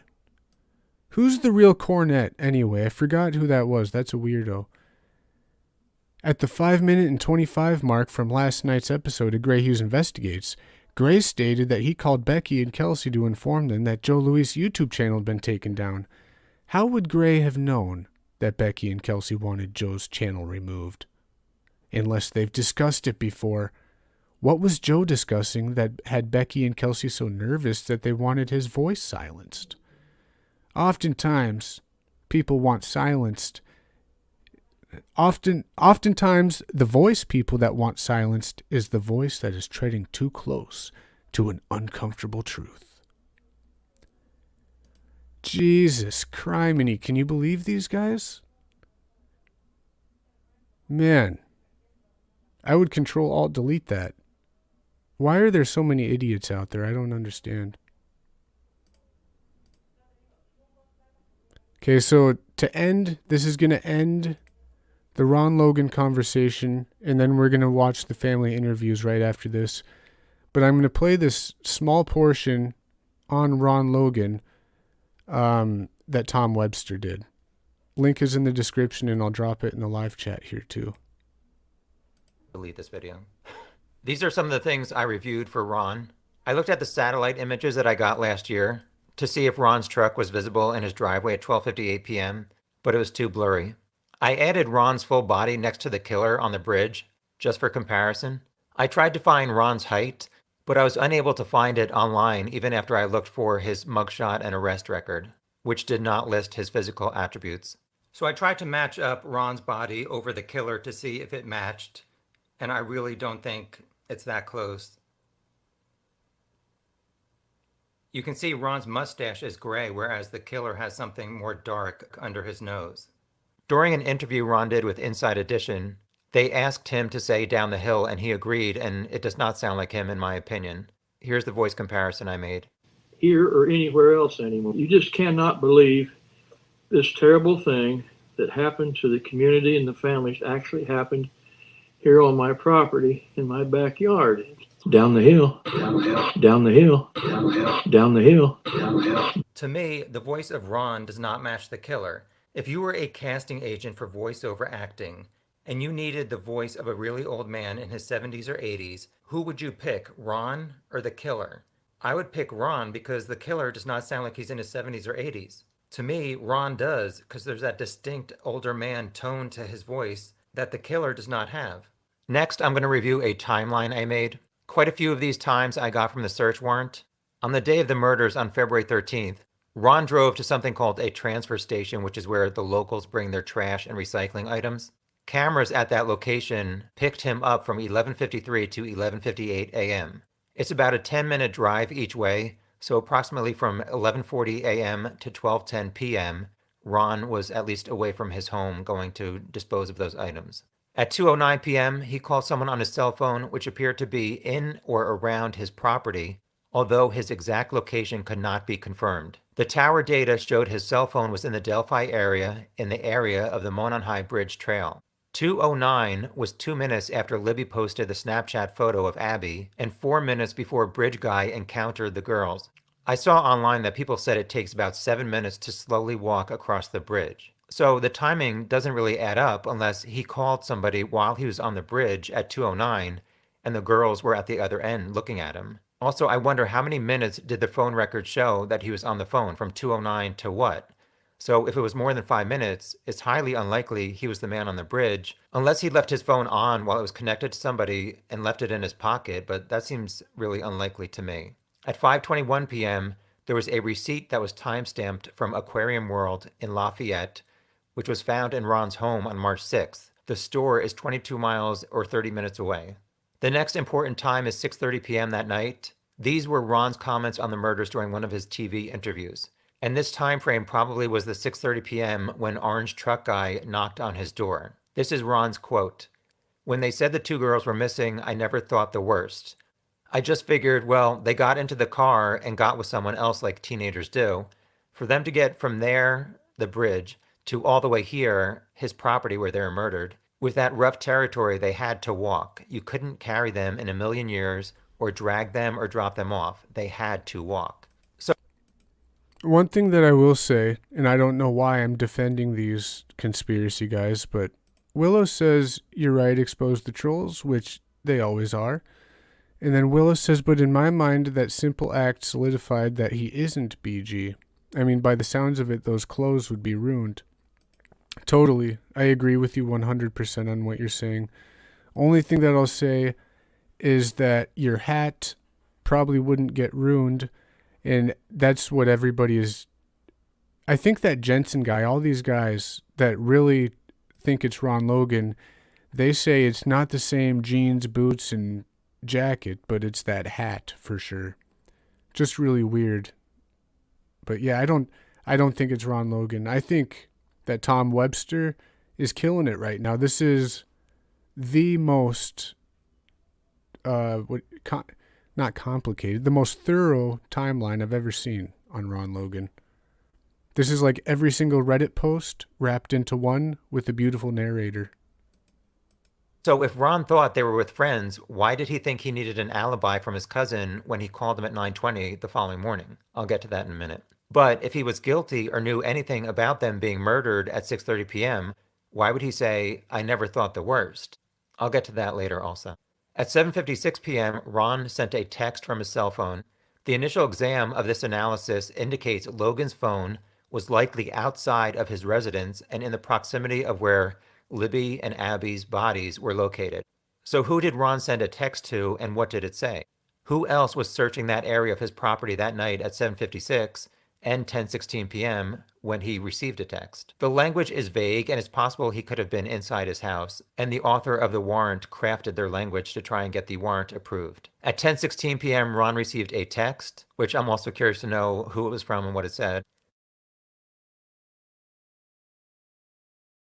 The initial exam of this analysis indicates Logan's phone was likely outside of his residence and in the proximity of where the girls' bodies were located. Like I said, this terminology seems like it was exaggerated to get the warrant approved. I want to know what it says. So the following too. morning on February 14th at 9:20 a.m., Ron called his cousin and asked him to provide an alibi that he came to Ron's home between 2 and 2:30 on the 13th to pick him up, because Ron had been on probation since 2014 for driving while intoxicated. So 9:20 was 3 hours before the girls' bodies were found. But there were police and other citizens present near his property for the prior 16 hours looking for the girls. So Ron probably knew that police were going to question him, and likely he was worried about his aquarium visit because he knew he violated his probation by driving there by himself. On February 17th, Ron met with law enforcement on his property and walked up and down the hill without any problem. On February 27th, Ron drank alcohol at a Pizza King restaurant, which violated his probation. On March 6th, a search warrant was executed at his home. Quote, "The search was limited to the discovery of firearms and included only his main residence." So why would the police only look for firearms? Does that mean that the police know that a gun was used in the murder? Or at least it was mentioned on video that he was trying to control the girls by showing a gun. On March... Well, I mentioned it earlier in that, man, they were looking for literally everything, any kind of hair, animal hair, every electronic, pictures, rolls of film. They were looking for everything. So I don't know. Yeah. So where am I getting this info from? Right now, this is Tom Webster, YouTube channel Tom Webster. All the links are in the description for the stuff that we're going over today. Yeah. If you have something in particular, though, like if you're wanting to know where something was sourced, like state like the specific of it, and I'm sure somebody in chat will help you. You drop some links to something. March 6th, Ron told police that he was picked up by his cousin around 3 p.m. and taken straight to the aquarium store in Lafayette and then driven straight home. The warrant said, "These statements are found to be factually false and intentionally designed to deceive law enforcement officers." On March 7th, his cousin was interviewed and said he was with Ron on February 13th and drove him to the aquarium store in Lafayette. Yeah, I know, I just pronounced it Lafayette. Pick one and go with it. March 8th, a former romantic partner said Ron was abusive and a stalker. She said that he threatened to kill her and, quote, "no one would find her body." She said he carried a gun in a fanny pack, and she thought that the bridge guy photo looked like Ron. On March 9th, police had a second interview with Ron's cousin, who admitted that he lied to protect Ron because he knew Ron drove while he was on probation. The cousin said that Ron did not ask him to lie for when he drove to the transfer station earlier in the day. I was thinking about why he would not ask for an alibi for that, and it could have been that that trip was a shorter trip, which is closer to his home, and he thought maybe he got away with that one. Also, the cousin may not have had an alibi that he could have lied about during that noon time frame. On March 12th, there was another interview with Ron's cousin. He said that Ron called him on the morning of February 14th and asked him to provide the alibi for Ron's drive to the aquarium in Lafayette. Like I said, that 9:20 phone call was made prior to law enforcement's discovery of the girls' deceased bodies. The warrant said, based on the investigator's experience, it is reasonable to believe that the creation of an alibi prior to the discovery of a crime indicates culpability or knowledge of the crime. The cousin said that he thought the photograph of Bridge Guy looked like Ron. On March 14th... Oh, wow. That's interesting. Thank you for dropping that, Angela. So it's Jason. I kept calling him Jensen. Jason Jansen is the PI. He just hopped on very interested in the case now. He said that he thinks that the second sketch was to create leads and was a big fail. Well, that's true. That's very true. It's very vague, but I mean, he's making it seem as if what does he mean by that though? Because obviously the second sketch was to create leads. That's what sketches are put out for people to call in and say stuff about it, right? But he said it failed. I don't know. 5.5 years later, a lot's been messed up and a lot's failed, but I'm very confident right now. I've been since December. I haven't lost any of the confidence since December either. I know it's been 9 months, but man, it takes a long time.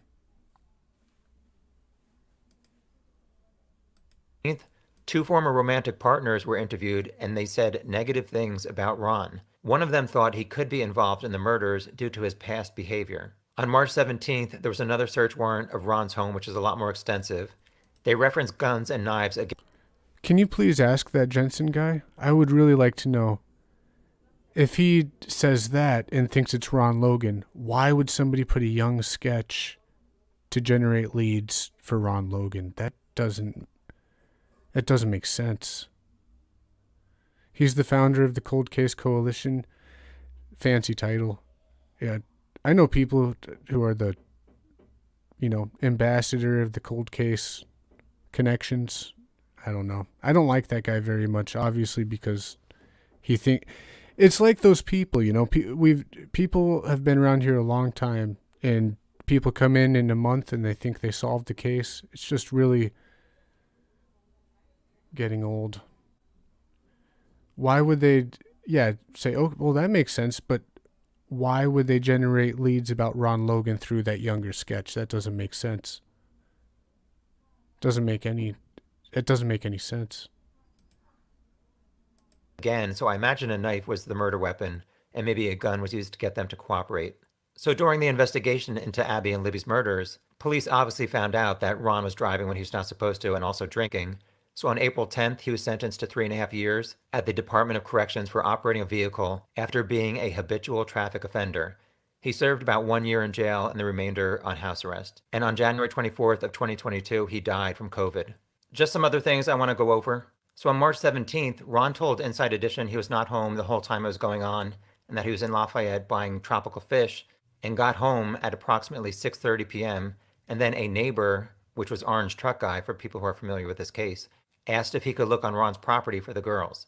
And Orange Truck Guy was the guy who spotted the girls through his phone the next day. So was animal hair at the scene? The warrant talked about unknown hairs and fibers. So was animal hair at the scene? Did it come from the killer's jeans or jacket and rubbed off onto one of the girls or nearby? I think Kegan and Tony had a dog in 2017, which I'm going to get to them later. Ron had horses and a dog, so could that have come off of his jacket? Could the killer have been a deer hunter and the deer hair came off? Could the killer have been a cow farmer? Or was it hair on the ground from deer or skunks, etc., that have walked over that spot where the girls died and shed in the prior years? I looked online to get more information about DNA and animal hair, and it said DNA in a hair can be identified and compared with a known sample. The general DNA pattern will tell a forensic researcher what species the hair came from, such as a dog, cat, mouse, or human. Once it has been determined what type of animal the hair came from, the specific individual, dog, cat, or human, can be identified by comparison with other DNA of that individual. So why would Ron have needed an alibi before police found the girls? They were last seen on the opposite side of the creek on the bridge. It's unlikely anyone would have assumed they crossed a cold creek onto Ron's property. Couldn't Ron have lied and said he was home and didn't hear or see anything unusual? Wouldn't the average neighbor have assumed that the girls were somewhere else with a friend instead of having been murdered or died falling off the bridge? Yep, totally. I can see people definitely get confused about the sketch situation now because now knowing that the younger sketch was created first. But when I say second sketch, I mean the second release, the younger sketch. Yeah. Especially because when you say first sketch, the old one just pops into my head, so I just call that one the first sketch, second one the young one. Yep. Even though they were created, you know, it was vice versa how they were created. Deer hair. Yeah, isn't that funny? Man. Lisa says that makes Orange Truck Guy way more sus than RL. I don't know. Just his truck. I just, no. No. These guys are all grandpas. Can't do it. So Ron really wouldn't need an alibi? I know in the comments already people are going to say, there's no average neighbor. Tell that to Mr. and Mrs. Roper. These are some outstanding questions I have. Why did it take almost a month for police to execute a full search of Ron's house instead of on the 13th or the 14th? The girls' dead bodies were found on his property. Was the delay because the cell data later showed he was near the bridge and the bodies, and that data was returned around early March, and then police coordinated the search warrant then? Even with all they said was on the property, right? That's a pretty big ass property. Just saying. Without the phone data, it seems like police should have searched his home immediately. This is going back to what I just talked about. Some of the items in the warrant to be searched and seized, animal hair samples. Does this mean that police found hair at the scene that was tested and it was not human? Libby's grandmother said in 2022 that Libby was playing with her new puppy a few hours prior to going to the bridge. But I'm sure the family already informed the police of this, so it's not like she had her puppy's hair on her sweatpants and police are confused. Tony Klein's house was raided on February 25th, 2017, but also there was a rumor that it was raided again in November 2021, and supposedly included police taking his dog. So maybe police found dog hair at the scene, which was not Libby's puppy. So did Ron only go to the aquarium to have an alibi and a receipt for later in the afternoon because he was involved in the murders? Did he throw out his murder clothes somewhere along that route? Did he think no one would find the bodies and he would have time to think of a place to bring their bodies that night? So he had time. These are good questions if he was like when we're going by hypothetical, if he was, he would have had to do a lot of things to not get caught, right? It would have had to been premeditated. It just doesn't make sense with the information that we do have. It doesn't make any sense. Man, I can't wait to watch this tonight. This is all on the Kleins, guys. What a piece of art. He's done so many good deep dives. His first one was on Delphi. It was so good. He did one on Missy Beavers. It was just as good. And now this one, just so excited to watch this. Gonna have to do it later, though. We're going to go ahead and get started with the family interviews. We might not get around to all of them because there's 3 separate videos. But we're going to start with Mike and Becky Patty. Then we're going to go to Anna. We might break this up and do like the other half some other time. But here we are. You guys can find these on Jason Hebert's YouTube channel. I'm going to drop the link there. It's in the description too. And we're going to get this started.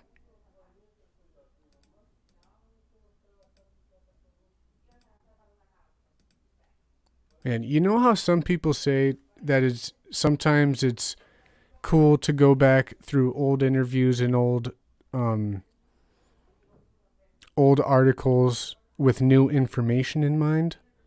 This is kind of funny because I want to go through this interview with the new community, the new family accusers in mind, because they clear up so many misconceptions and rumors in this video. It's ridiculous.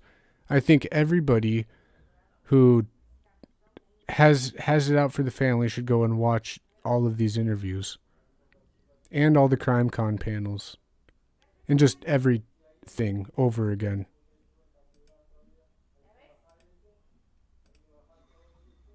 And we are live. Hello, guys, and welcome to Jason Hebert Live.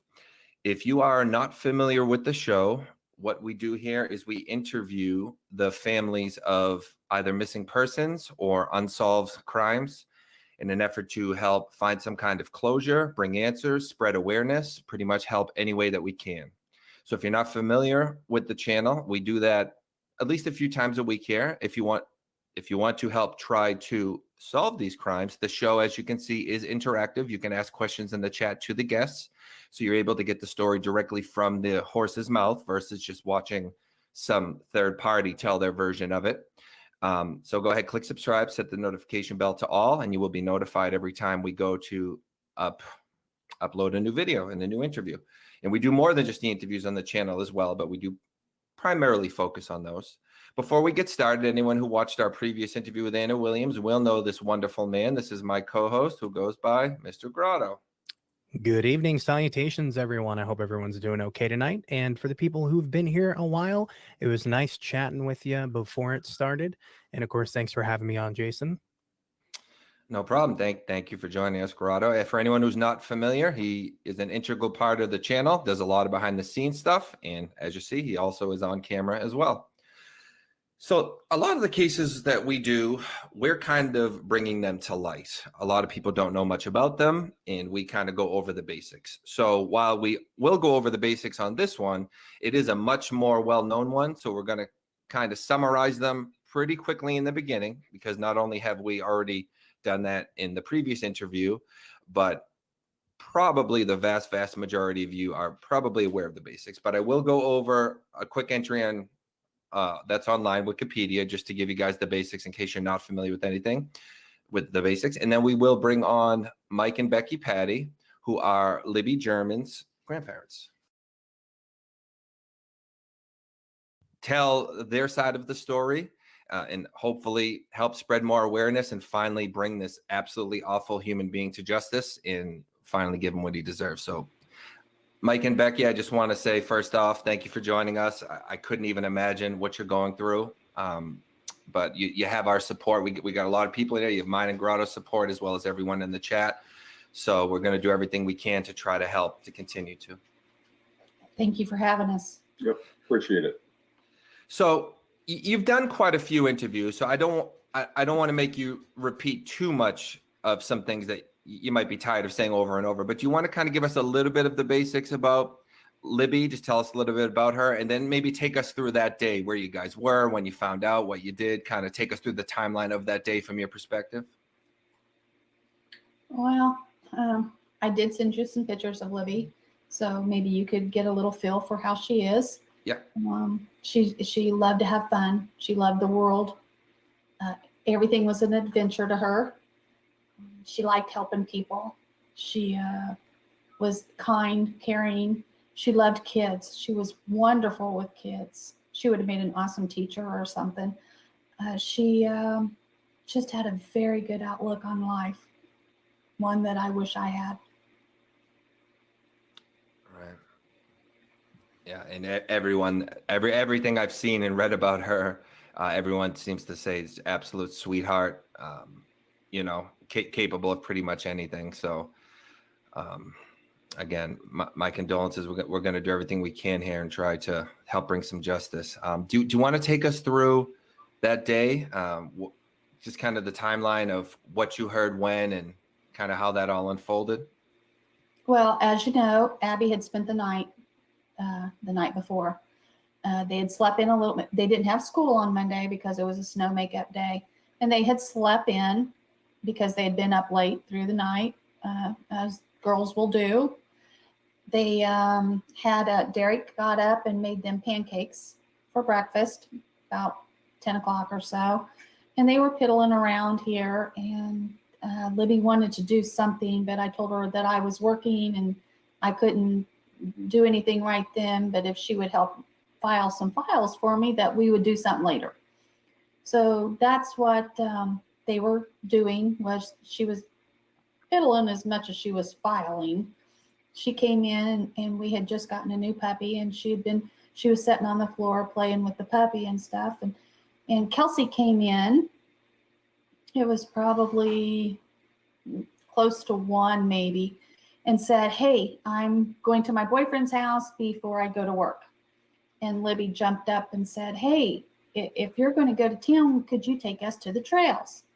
So she asked me if it was okay if they went, and I said, "Well, I don't have time to come and pick you up when you're done, so you're going to have to get a ride home." So they ran in the house, and she came out, and I said, "Do you have a ride home?" And she said yes. So they left. It was probably around 1:30, and Kelsey took them in, and she called Derek. He had left probably 20 minutes or so before the girls did to go take some pictures that I had lost, to retake some pictures for me. And he was going to Frankfurt, which is probably a 40-minute drive from here.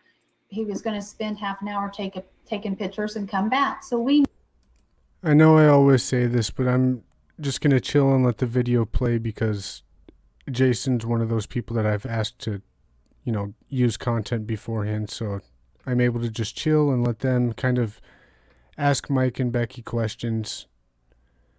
Let's see here. What was I going to say? I was going to say something coming on here. Yeah, I was going to say that the last time that I watched these videos was on my members only on my old channel, and I did that in preparation for this live show that I was doing about the Delphi timeline. So when I'm getting the timeline together, I go to, what's that website, actreus.com. I forgot what that is, but they have a great timeline. I go on Reddit, I watch Gray Hughes and everything like that, but I came back to these videos in particular to learn the timeline. And between Mike, Becky, Anna, and Carrie, they do a really, really good job of laying it out for us. he knew that when they went, it would be an hour and a half, and he would pick them up on his way back through. So he had called the girls, and Libby didn't answer. And he called me about 3:30 and said, "Hey, Libby's not answering. I'm not getting a hold of her. Will you try to get a hold of her?" So my daughter, Tara, she works here with me. And so both of us started calling, texting, FaceTiming, all the different things that you do. And at first we were getting it was ringing, then going to voicemail, and then later it just was going directly to voicemail. So it was probably getting close to 4 o'clock, and we decided, it's been half an hour, she's not answering. And that's not Libby, because she has her phone on her hip all the time. So we knew that something just wasn't right. So we decided, okay, we're going to go to the trails. We're going to go and look for her. So Tara went ahead and left. I came in to let the dogs out before I left. And as I was leaving, I called Mike. He was at work in Lafayette. And I said, this is what's going on. We're headed to the trails. We're going to go to the trails and look for him. He said, well, let me put stuff away here and I'll head your way. So I said, okay. And as I was pulling out, my son was coming home. My other son, Cody, he was pulling in. He was just coming home from work. And he said, what are you doing? And I said, well, Libby's not answering her phone. She's at the trails. We're going to go look for her. So he said, well, hang on, I'll go with you. So he rode with me. And as we were going, we decided, if she was going to walk home, there's 2 different ways she could have come home. So we were a little later getting there than my daughter and them, because we drove these 2 different paths these roads that she could have taken. And we didn't see her. So when I got there, there were several vehicles at the trailhead parked there that I couldn't. So I had to park over on the other side, on the Mears side, in the ditch. So I started looking. We were all looking. Cody and Kelsey went across the bridge. Mike showed up. I'll let you tell his part, because I don't know all of his. Well, yeah, obviously when I showed up, I started walking on the trails, located Becky, other family members, and we were all just kind of split up, go different directions and hollering, looking. Of course, by the time I got there, it's a half-hour drive or so from Lafayette, so it was 4:30. I spent a half an hour. Becky, by this time, was on the phone, I believe, with AT&T, trying to get them to ping her phone. And she just told me, she goes, honey, it's going to get dark soon. We should call the police. So I went back up to the top of the trailhead where I was parked and called a called the sheriff's station, actually, is what I did, dialed in direct, and just said, hey, you know, here's the situation. I got back out of my truck and walked down through the trail and headed up towards the Freedom Bridge. And by that time, there was 2 officers walking across. They were already out there. I mean, as soon as I called, they must have radioed out, and 2 officers come up and asked if I'd seen anything. I said, no, they hadn't seen anything. I said, well, let's continue to fan out and look. I said, they're, you know, obviously somewhere. And at this time, somewhere through that, they called us up to the police station because it was starting to get dark. And so we went up there. Once we got there, of course, they're collecting as much information as they can. And then they wanted any electronic devices. So Kelsey was there. Kelsey and I came back to the house to actually gather anything, a laptop or, you know, if there was a tablet of any sort. All the electronic devices, we took them in so they could comb through them. And somewhere in the midst of this, obviously, it had hit Facebook and social media, and there was all kinds of people starting to come out throughout the town because it's dark. I went out and started driving around, just trying to hit common spots you think kids would go, parks, around the school. There was a basketball practice going on at one of the auxiliary gyms. Somebody called in and said they thought they saw him there. So myself and another officer went down there and walked through that. Of course, there wasn't anybody there. Or there was people there, but obviously not Abby or Libby. And headed back up to the police station. And at some point in that, WLFI TV 18 showed up, and they were doing some interviews with us. You know, I just went on and said, hey, we can't find them. You know, we're out searching. And then more people just started showing up, and I continued to drive around Delphi. Becky was at the station. Anna showed up there at one point, and they were taking care of all the business there. I was physically out looking, just driving around, again, looking in all the nooks and the crannies, you know, things where kids might hang out. And then ended up reporting back to the sheriff's station later. And then it was a little after midnight. They called me back, and there was a whole group of them sitting there, and they said, we've decided that we've got, for safety, it's a group decision, we've got to cancel the search for the night. And at that time I begged them not to, you know, and I said, you know, they don't have coats, they're not dressed for, the temperature's dropping. And I asked them then, I said, will they make it through the night? Because we're thinking that maybe they're, you know, hurt, broke a leg, or, you know. And what they said to me at that time was, well, they have youth on their side. See, Becky is here describing probably the worst moment of her life, wondering if they're safe and stuff. And this is exactly the type of clips that these trash YouTube channels will take, and they'll be like, oh, what do you mean if she can make it through the night? Oh, what do you mean they don't have coats? Kelsey gave them a sweater. Oh. No.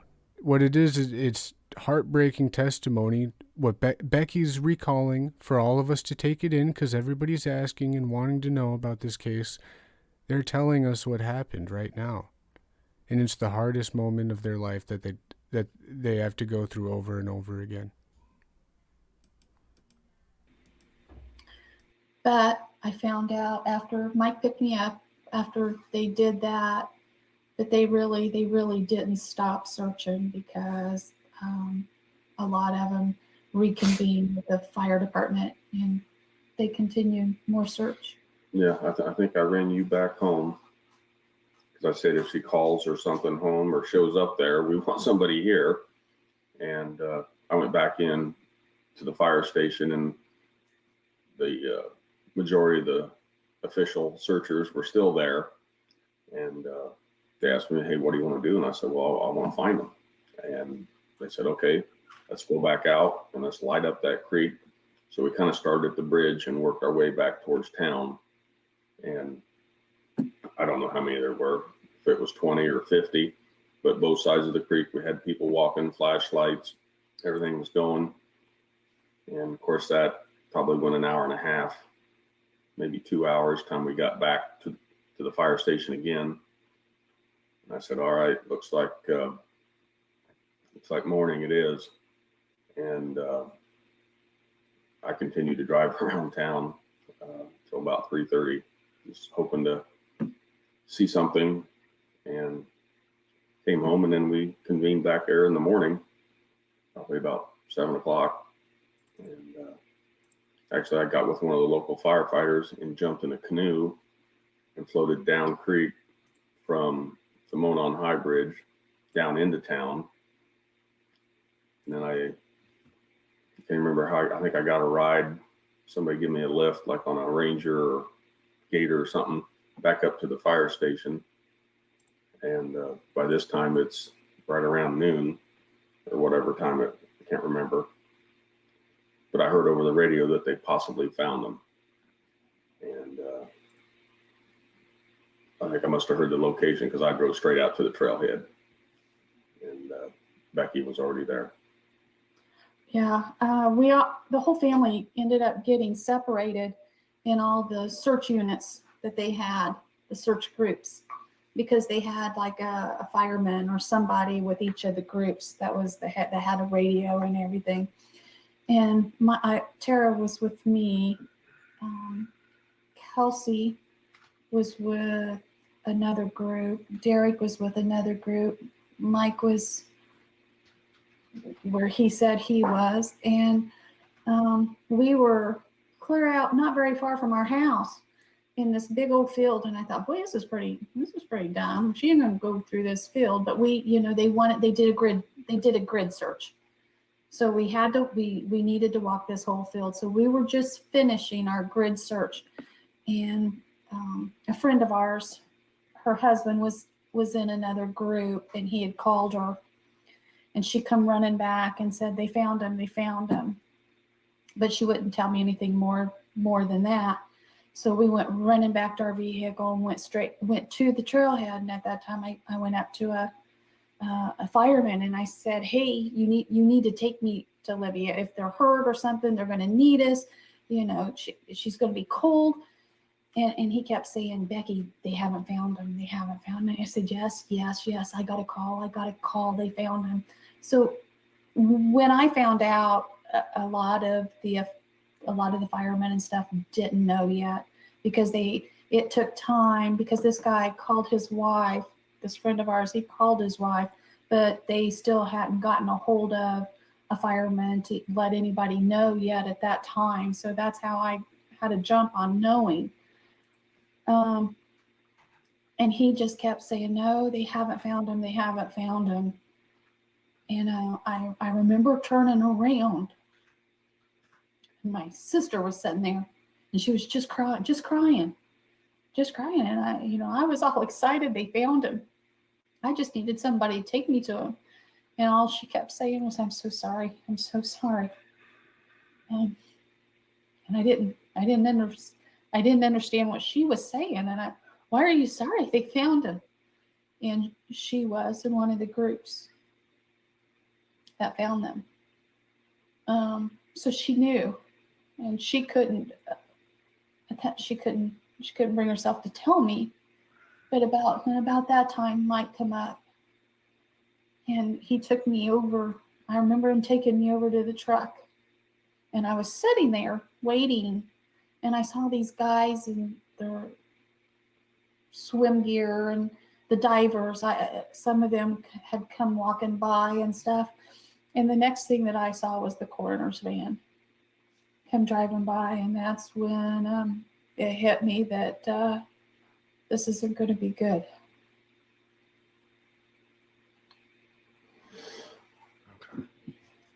And I just want you guys to know you're doing an amazing job representing Libby. If you need a moment at any point to step off camera or anything, by all means, don't worry about that. Grotto. So, just with everything you guys have talked about, a couple of the questions from the video have been answered. One of them was who found the girls. Some people had thought that it had been a specific person, but it was a group of of people, correct? There were actually a couple of groups. There were groups on both sides of the creek, and they were kind of like just across from each other. So it was kind of about the same time. All right. And has anyone like wondered at all who contacted the media so quickly that day when they went missing? No, but Well, it was all over. I mean, I don't know who specifically did, but I saw several people from where I work at Caterpillar. They took off work that day and were there. I mean, I can't tell you how many I saw, but if it was, 20, 40, 50 people, my coworkers just showed up and said, "Hey, Patty, we heard we're looking, we're here to help." And so they were at that fire station, in Delphi.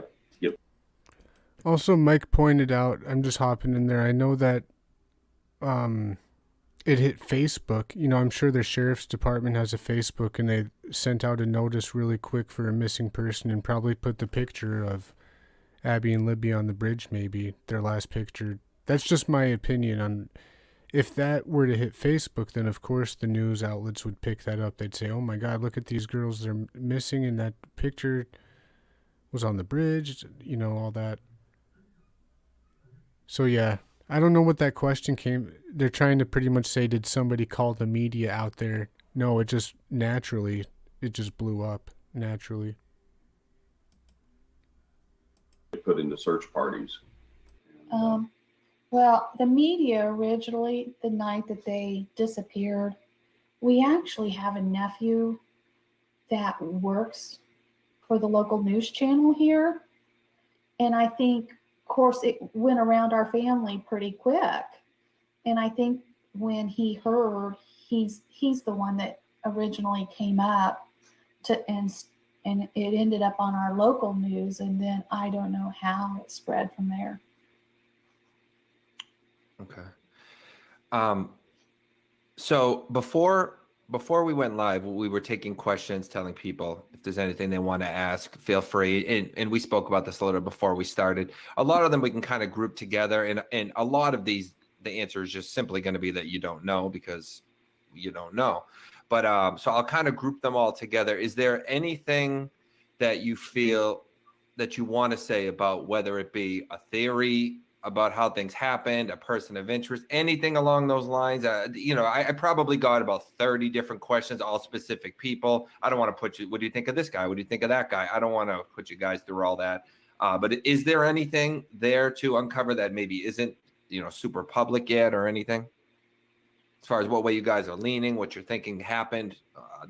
We've had people say, do you think there could have been two people, which I know there's no evidence of. I'm just trying to group everything together for the sake Or are you convinced that it's someone local? That's a lot of the That's questions another one. toward that. Either specific people, or are you convinced it's someone local?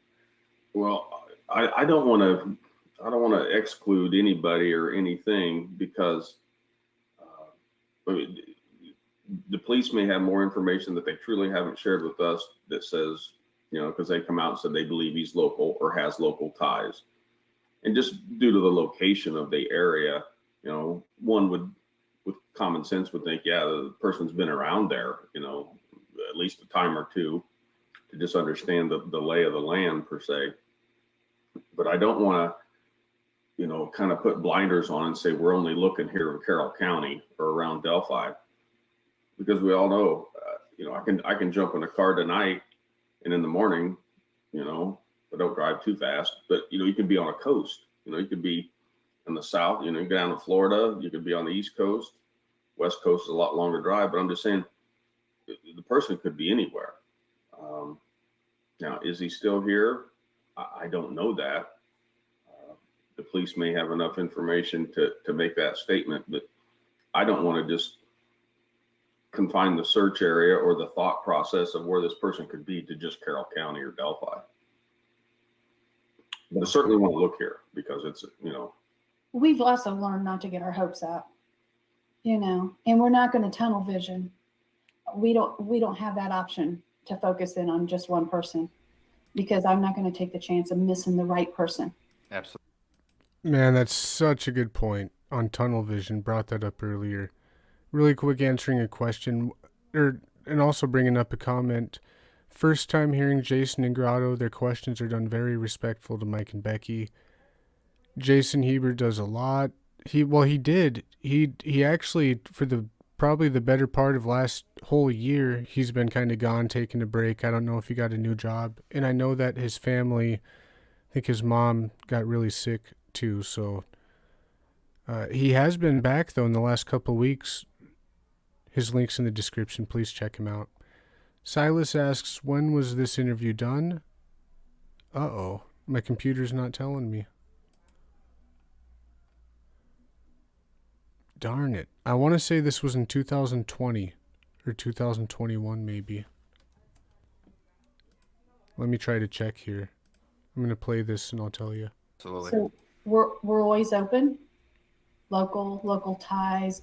Is it somebody that likes doing trails and is aware of trail systems, looks up different trail systems? You know, there's several trail systems in different communities around us. So there are so many scenarios. And as for one person versus two people or more, every one of those scenarios goes through our mind. You all know what Late we know. 2020. We know what you know, you know? Thanks, Nick. We play them all. We don't rule anything out. We don't focus on any one. And hey, Gray, and as for that kind of leads into Gray's question, actually, what you were saying. I was thinking that was, and just so everyone knows, Gray's a friend of the channel, and he knows Mike and Becky. They're friends, so I wanted him to say hello to them, and for them to know he said hello also. But once this show ends, if you have anything that wasn't talked about or other questions, Gray is going to be doing like a Delphi call-in at his channel, so it's kind of separate from this, but he's doing it kind of as an extension to this, just to talk about it more, just so you know. But so Gray Hughes Investigates asks, how do you feel about the work of law enforcement in the FBI? I know it's on screen there, but some people are only listening, so I try to read it too. Well, no problem. That I can tell you that they're still diligently working away at it. There's still a team of people, albeit it's not 100, FBI and state and county and city officials like it was at the onset of this, and for the first, month or two there, that was this onslaught into Delphi. But there is a team of dedicated people. Obviously, I talk to the investigative team probably every. It's not a regular basis that I do it, but probably every 3 weeks, 2, 3, 4 weeks, just intervals. Something comes up. If somebody calls me with something, I always tell them, I'm going straight to the investigative team with this. Some people just don't feel comfortable either calling it in or whatever. So I kind of act as I say, hey, can I have your contact information? Because I want them to be able to contact you. And so that's usually why I call them, or I just call them and say, hey, is there any updates? Where we at? How's this? I ask, how's this COVID thing affecting the team effort? And so obviously they were kind of split up and working some remote locations, but like the state police still had a couple guys working on it. The county still has 2 or 3 guys working on it. They're all still doing that pretty much full time. They got other duties that come along as well, but they are just maintained and focused on it. Kudos to them. They're staying after it. And I'm hoping that they're drilling down on leads that are going to lead us to where we want to get. But they're obviously not going to come up with me and say, here's our top 3 candidates, Mike. What do you think of these guys? They can't do that. And they won't do that. I don't want them to do that. I want to protect them, because when we make an arrest, the second step of this is the prosecution. Right. That's most important, right? Yeah. We get the guy arrested, have enough evidence to make sure it's the right person. We got the right guy. And then the prosecution takes place. And so.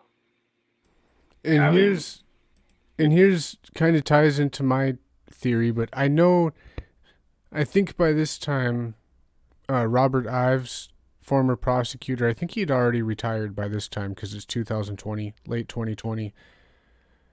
But when they bring up how the prosecution is the most important part, that is totally right. But part of my kind of theory that counters against this whole Ron Logan stuff is that Robert Ives I think he really did think that there was no social media connection. I don't think he was like holding back information to keep it safe about Anthony Schatz. I think that Robert Ives solely believed that there was no social media connection, and that goes into some of the mistakes that people might have made. So obviously Mike and Becky, the family, they had a relationship with Robert Ives. I'm sure he talked to them, so they were just as much under the assumption that social media had no involvement. That's why I think that, you know, the FBI and these people, ISP is where it's at. I think Indiana State Police is the ones who are going to catch this guy. You know, anything that could jeopardize that, I don't want that. You know what I mean? If it's me not knowing something at this point in time, well, I want to know. I'm good with not knowing, because there's a bigger thing here, you know, and that's to get to the end result. Okay, and I want to, Grotto, I would like for you to get a question and also, but let's get this one in quick. So I've got that as part of a whole group of questions. Okay, well then you can take over here, and I'll go over every single question every one of you have asked. If you've diligently done at Grotto on here so I can easily see it, or if you've asked it 15 times, I've gotten it by the third, I promise. So kind of on the topic of the investigators, some people believe that they need to release more information in order to either keep the case not cold anymore, or to bring more attention to it, that would somehow pressure them to make an arrest. Also, you know, people have asked, will there be a 4-year press conference in February? What is your opinion on that? And does it kind of tie in with how you said you don't want them to release more information because it may give, you know, the person more of a heads up? Well, obviously, I don't know all the information that they have, whether it's, you want to call it evidence or information, you know, in and around this case. And that's truly for them to make that call on. Obviously, I would support anything to kind of expedite this whole process. Of course, we're coming, like you said, just up on the 4 years. I mean, these guys they're professionals. They're using, you know, the tools in their tool belt to kind of solve this case. And if they feel that there's information that's pertinent that can be released, but they still have enough kind of in their hip pocket to go through with the prosecution, you know, we're definitely in support of that. Now, I haven't talked specifically to them about the 4-year thing. I just that conversation hadn't come up yet. I'm going to kind of lean on law enforcement that kind of help direct that, you know what I mean? I'll ask for it, you know, I guess, if you would, you know, I'm going to ask the question, hey, what are we going to do? Are we going to do something? Is there anything else to release? But it'll be their call kind of on that. Certainly. So another kind of question with the way you guys described it happened, obviously it was a snow day for the girls for the district, I believe. Was this a trail that your family frequented? Was it a trail that the girls had been on before? I believe it was, but just it was asked a couple times. Well, Libby and Kelsey definitely have been out there several times. I mean, it was frequented by many of the kids. I can't say all of them. That's a pretty broad statement, but you know, many of the kids around town would go out there. And we used to take bicycles and load them up in the back of my truck, and we'd go in there and ride the trails. Now, did we ride up there? No, we didn't ride on that part, mainly because the kids always wanted to go to Dairy Queen. It was on the other end of town, so we would kind of ride down to that and get an ice cream cone at the end of the ride. But I mean, that's just you know, kind of the picturesque scene, you know, up on top of the bridge looking down over Deer Creek. It's just where a lot of kids go to hang out. Well, you got to remember, Delphi doesn't have anything but parks and trails. That's what we have for the kids to do. So if they want to go anywhere, do anything, their hangout is park or trails. So they didn't have a lot of options. And if you'd look at some of Libby's pictures, you'd see different pictures that they had taken at different seasons and stuff out there. So it wasn't uncommon They had gone out the year before with they took their Nana out there. That was her first time. And no, it was, they enjoyed, it was, and a lot of people will tell you when you walk out there, it's beautiful. It's beautiful scenery. And until this time, you loved being out there. Right. So Lucia asked a question that I kind of wanted to make sure we went over this. She asked, how can the online community support this case? We will be, I didn't put the link yet, but as soon as this gets uploaded, I will in the description for the ballpark if you guys want to help donate and help support that cause. So that is one way that you can help, of course. Did you want to go over anything else people could do? Are there any other ideas you have for anyone that's maybe, watching on Facebook, YouTube? Is there anything they could do to help you guys and take any of the load off what you're doing and dealing with? What we ask is, in the beginning, we did a flyer campaign, and our goal was to send flyers to every state, every town in every state. Well, we were sending out just piles and piles and piles of them, which is fine, which is great. I didn't want him to go to a gas station or a store or a restaurant anywhere and not see his face staring at him. But we switched sketches, so now we need the awareness out there. It's we may say, oh, I can't believe this, but there's still lots of people that don't know about our case. No, if that second sketch being the young sketch, putting that out there, I can see it being the Anthony shots, but I can also see it being like a very generic, young, white, attractive, is it possible that they wanted that sketch out there just for, young girls who are getting, catfished or Snapchatted or Instagrammed by, just young generic, either getting Snapchatted really nasty things or horrible things or trying to meet them or get their address? What if they're just looking for the generic male catfish around that age? Because that's, one of the accounts we know Keegan was using.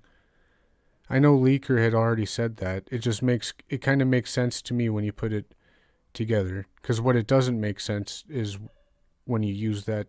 Can't believe that Jensen guy said about Ron Logan.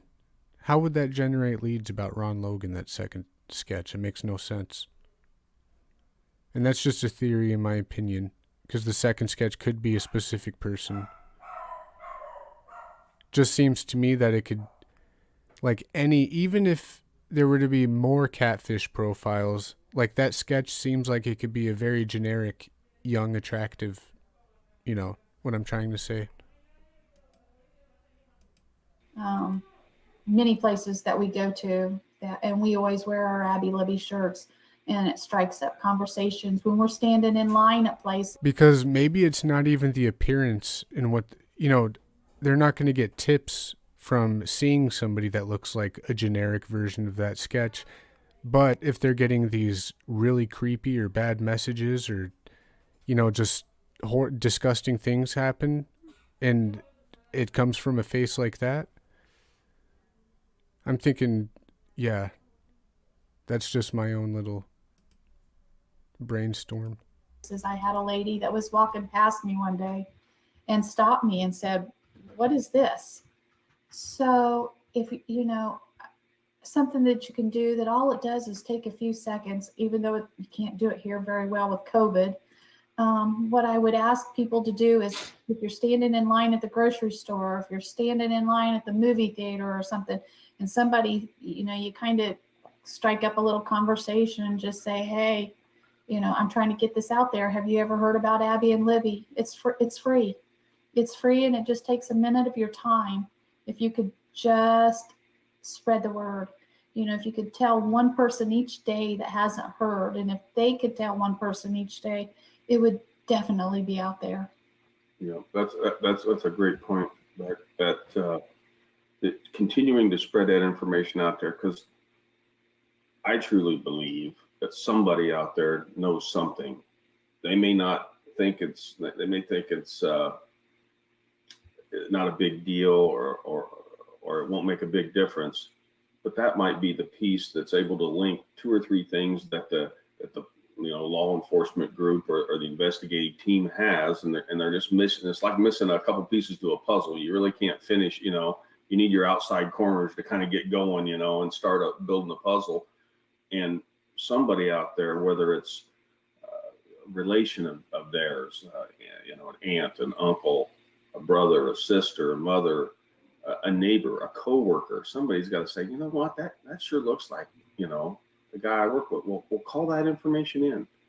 Let the investigative team check that out. I mean, that's what it's going to take. And try to be as descriptive as possible. And it's better if you can send an email, because then law enforcement can correspond back with you, and they can ask you questions, follow up. Like, where's the guy work, or where's this person work, where they live? Do you have a license plate number? Any of that kind of stuff. And then they can kind of run through all their, go back to the FBI that's involved with it. And they have a huge database and set of resources. They can check somebody out without them even knowing about it, So that's the big way to help, is finding that person that's willing to step up and say, yeah, I think I know who it is, and I'm going to turn that information in. Because it's, like I said, it's been 4 years. This person's walking around basically a free man, and our girls aren't, and it's not right. And another thing, a lot of people thought about it or something at one time, knew about it, maybe had an idea and thought, oh, and they think he's been caught. There's a lot of times you'll say something to somebody and they say, whoa, I thought he was caught, because of all these different people that pops up, and they think, oh, they caught it. Sometimes somebody will say, oh yeah, they got him. Well, that spreads faster than the no, they didn't get him. So just to remind people, he's still out there. Right.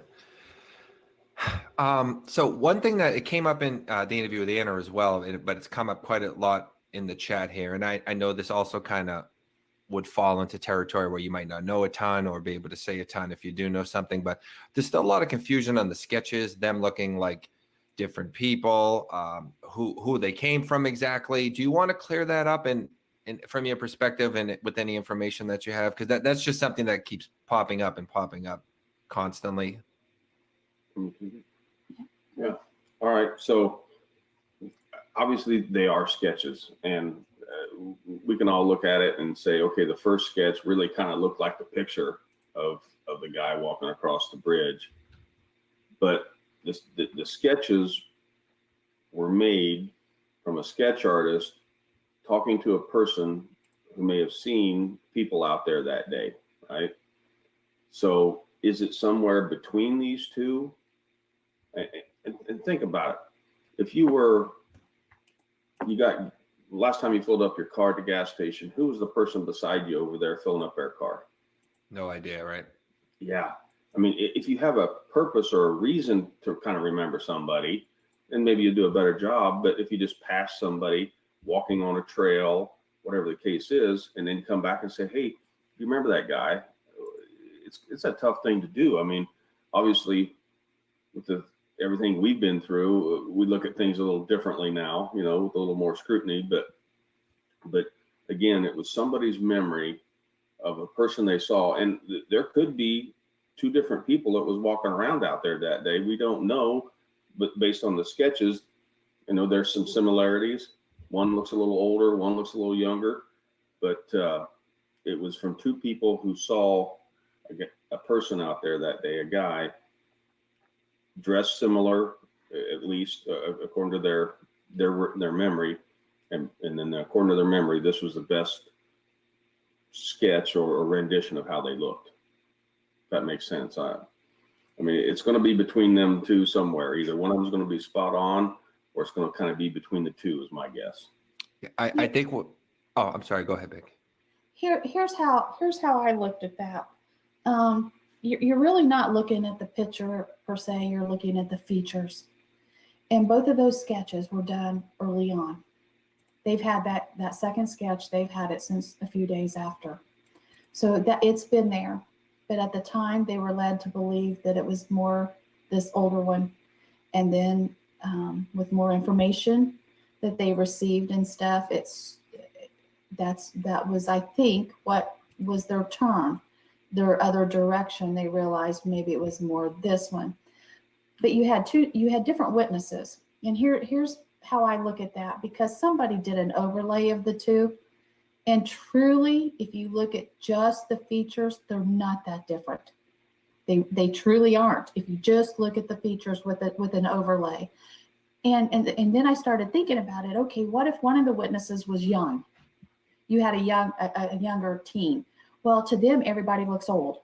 So Right. that sketch is going to look older in their eyes. But if you ask me on a sketch, to me, everybody looks young. They just look like little kids.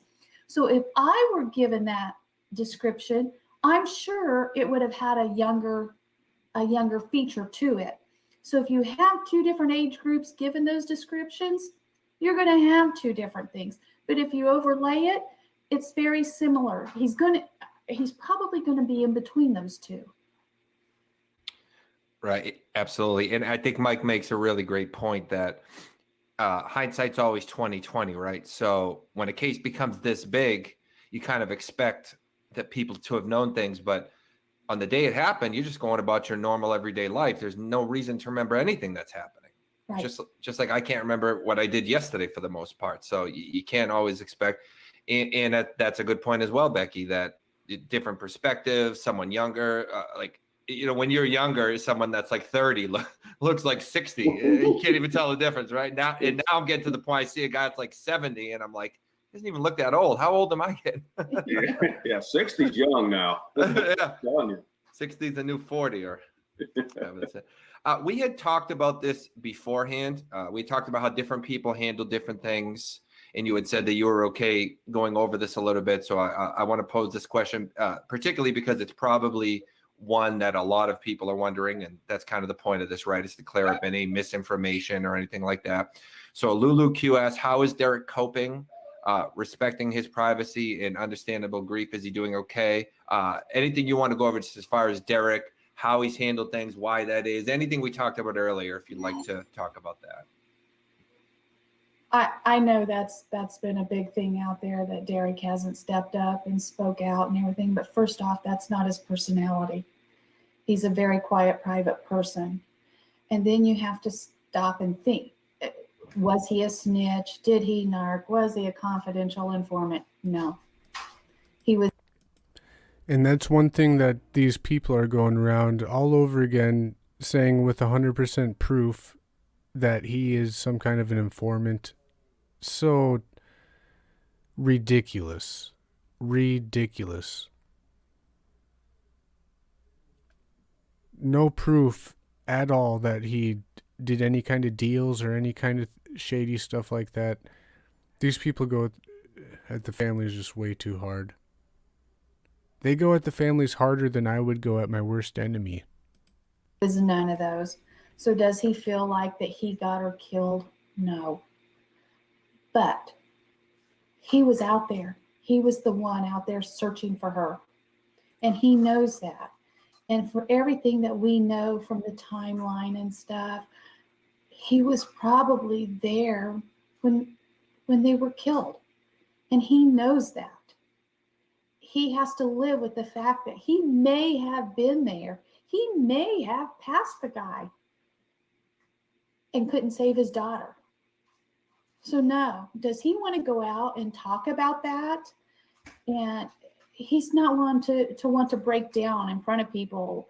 And there's some of them that would just like for him to go out there, just like they've done us, just so they can slam him. Really? Is that necessary? I don't think so. And but is he doing okay? Yeah, he stays busy. He's doing carpentry work and a lot of jobs. In fact, that's where he's at tonight. And we have given him every opportunity, and he knows the door's open. And he's a grown man. If he wants to talk, it'll happen. So people think we're suppressing him, keeping him, locked in his room or something. He's bigger than me. If he wants out of his room, he's going to get it. But he does a lot behind the scenes. Yeah. He does a lot that people don't see. and it's not important for them to see. And he's working a lot on the park right now. Him and his dad, the other grandfather, they're down there. We're making good progress on the memorial park, and I think it's good for him.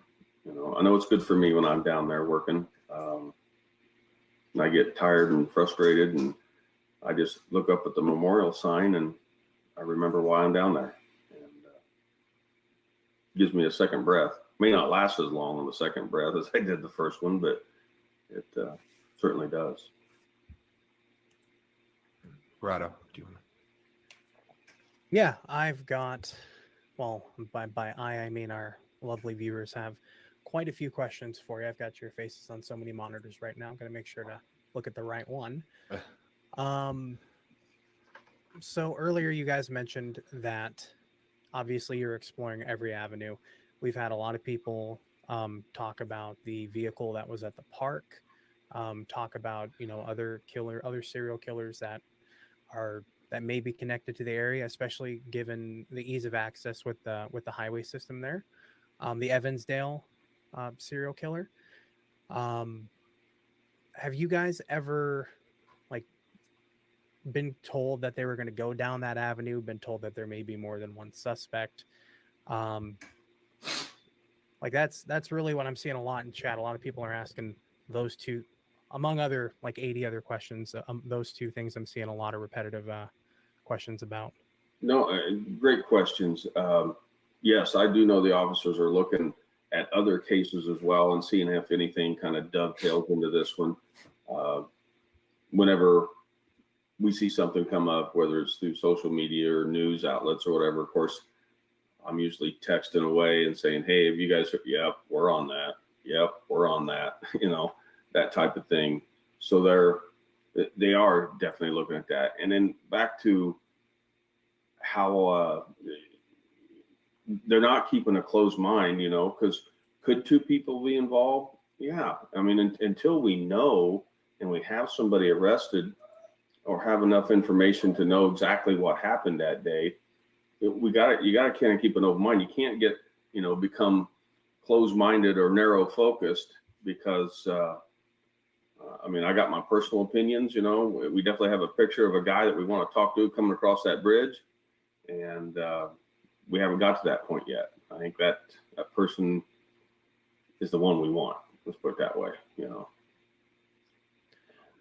And another repetitive question is, has any new developments been released to you guys that you've had to keep confidential? A lot of people have also asked if you've heard additional audio other than the two samples that were released to the public. Well, nothing has been shared back out. Like the police have come to me and say, hey, Mike, we're going to share this with you, but you can't tell anybody about it. No, that hadn't happened. Because there again, that's all back to the integrity of that. Because think about it. If the defense found out that the police is leaking stuff to me or sharing stuff, then it could screw it up. And I've told them I don't want to, I want to know, you know what I mean? Because it's not. Think about that too, about the defense. I wonder what Keegan Klein's defense is doing right now. I wonder if they're just so happy about the Ron Logan shenanigans. Man. It's not like the old Wild West where I jump on my horse and I'm heading to the next town to find who it is. If that was the case, give me everything you got because I'm going on the hunt. It's just not that way. And I don't want to jeopardize anything for when the day comes, the day of reckoning for this guy. I don't want to have anything jeopardize that. So to expand on that, I actually have another question here. And I think I scrolled down. Jason, did you have something? Sorry. Yeah, no, just about there's a lot of questions on the phone, and these probably are ones you won't know the answer to, but a lot of people asking, do we know specifically where the phone was found? Do we have any clarity as to why it was left there? Did he not notice it? Well, obviously you can't answer that, but do we know anything further regarding the phone? I'll kind of lump it together. Only thing, I mean, no, I mean, it's not like they come out and said, Mike, here's exactly where it was, and here's where we found it. Here's how we found it. But my assumption is it was found right near the crime scene. And that's, you know, around the same time of this and after on HLN specials, we learned, yeah, it was the phone was found within the vicinity of the crime scene, however you want to take that, right around the crime scene. You know, and what happened to it was, you know, did Libby have it in her pocket or you know, tucked away, or did she drop it? And it was a wooded area, you know, so there's plenty of leaves and all that stuff, you know, around. Did it just kind of get shuffled under the leaves and couldn't be found? That could be the case. I don't know exactly how it was found or where it was. And one thing that Gray actually helped me out with when I was first starting to learn about the things is I saw the water, and I saw other people say, kind of assume that it was like really deep water. And I was thinking, well, if they went across the water, how did the phone not get damaged, such and such? But Gray was actually showing me that it was likely pretty shallow. I mean, he was showing me pictures of people standing in it, and they were like maybe up to their ankles, even at the part that looked like it was the deeper part. So as far as you guys know, that's pretty shallow water that time of year from what we know, right? Just yeah, it's deeper than ankle deep. So there's a or knee deep. Yeah, it probably got up to a couple feet, 18 inches or so. I would, you know, based on what I know when I was down there, and I walked all over that area, you know, after the fact. And I was just down there. I had to go look for, you know, anything I could find that somebody may have missed. You know, I spent a lot of time, let's just put it that way.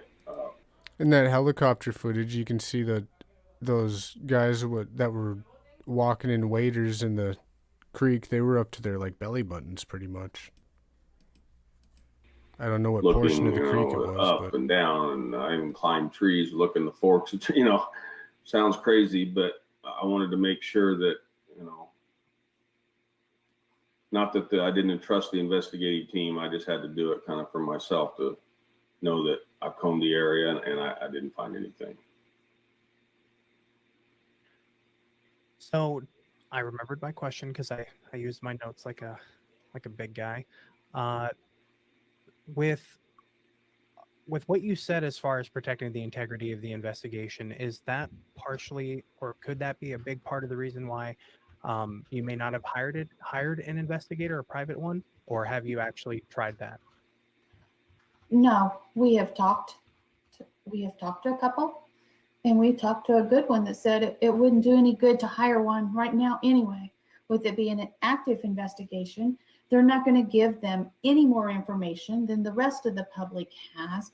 Well, maybe they could go get in somebody's trash or something, but they're not going to solve this. They're not going to have enough information. So, and besides that, there's a $250,000 reward out there. If there's any investigator that thinks he could solve it, wouldn't he? Oh, absolutely. Yeah. That was the response I actually saw to one of the people who asked that question. So great answer. We've had, I'm trying to avoid going certain directions. A lot of people asking about specific YouTubers. We've had everything to, what do you think of this particular person or theory covering the case, to psychics, to things like that, to a general question of what do you think of YouTubers who cover the case and stuff, or let's say media people or whatever. Is there anything you want to say in relation? I'm kind of trying to group together questions here versus, you know, rapid firing similar ones at you. But you have any comments on anything that has been said in coverage from like a media perspective, whether it be the news, YouTubers, any kind of media? Well, again, it all goes back to kind of the integrity of the investigation. But if you're putting specific people out there, you know what I mean? Everybody's innocent until proven guilty. You know, that's the way our society, our laws work. But my opinion, why would we ever want to tip somebody out? If somebody did think it was the guy and it ends up being the guy, why would we want to tip our hand? Why wouldn't we want to give out to law enforcement and give them the edge? That's why I say, let's just go to law enforcement. Those are the people who are going to make the arrest anyway. Those are the people that are out there on the front line. They're the ones that are going to go in. They're the ones going to build the case. They're the ones that are going to hand it over to the prosecution. So let's give them the upper hand, you know, and feed it that way. That's what I would ask of people to do, and not while you can theorize and you can look, you know, and look for people and try to figure it out, but give the police the upper hand versus posting it out on a YouTube video. And if it is the guy, they say, oh, you know, the guy says, oh crap, they're on to me. Right. I'm out of here, you know, and he's gone.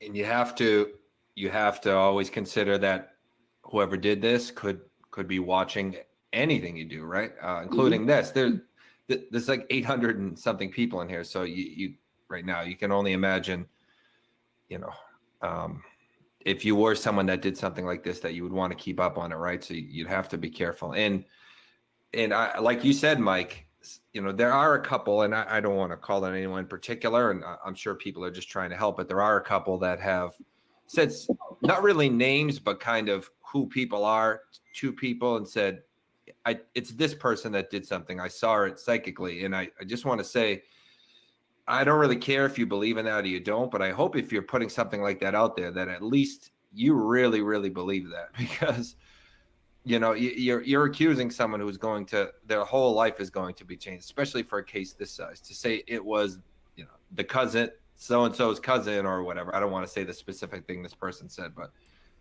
Right. Man, I thank you guys for coming today. I think we're going to play one more. There's still obviously some of this left, so the link's in the description. But let's go ahead and watch Carrie Timmons' interview before we go. It's only about 30 minutes, so I think we can squeeze it in here. And on a different Delphi live stream, we'll play Anna's interview. Here it is.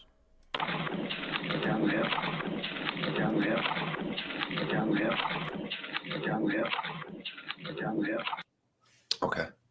So we don't have the guys there, sorry guys, but the full line, as we know it, is guys down the hill. So we'll go over. There's a lot of questions about, does Carrie know if there's any more audio and things like that, or any more video? So we can kind of go over all that with her once we bring her on.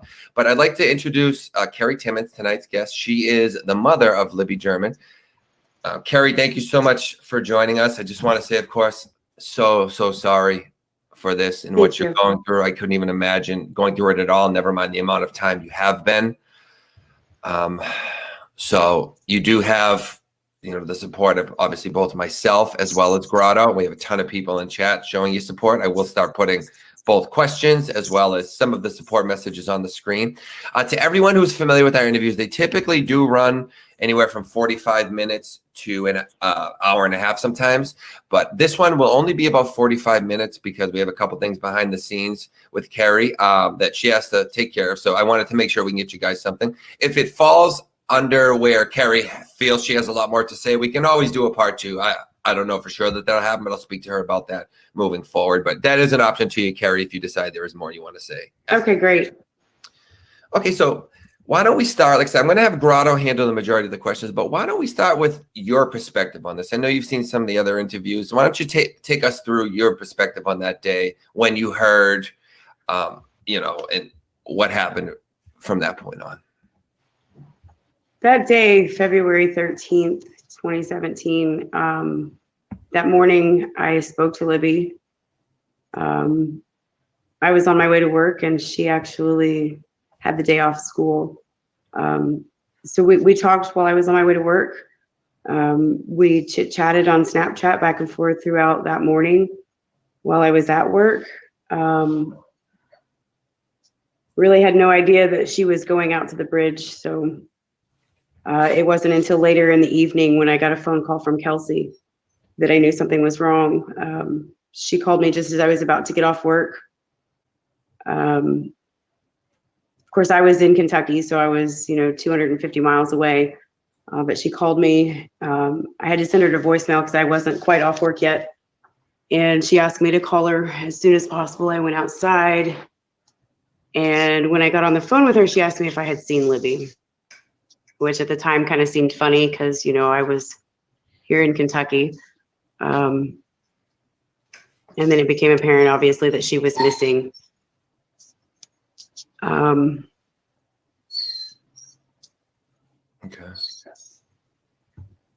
I don't even know. It was probably the biggest shock of my life to find out that she was even missing. I just want you to know, if you need a minute at any point, you can always, whether it be off camera, on camera, however you need. Don't feel pressured to rush through or anything. Even with the time constraints, the important thing is that you're comfortable, and don't feel, if you feel stressed or overwhelmed, you take a moment. It's just this time of year is hard. You know, her birthday was just a couple days ago, and it's hard to believe that she would be 18 and she's not here. You know.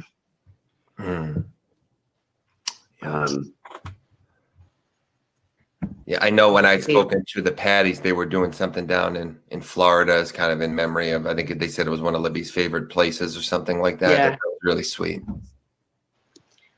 Yeah, she's a beach girl.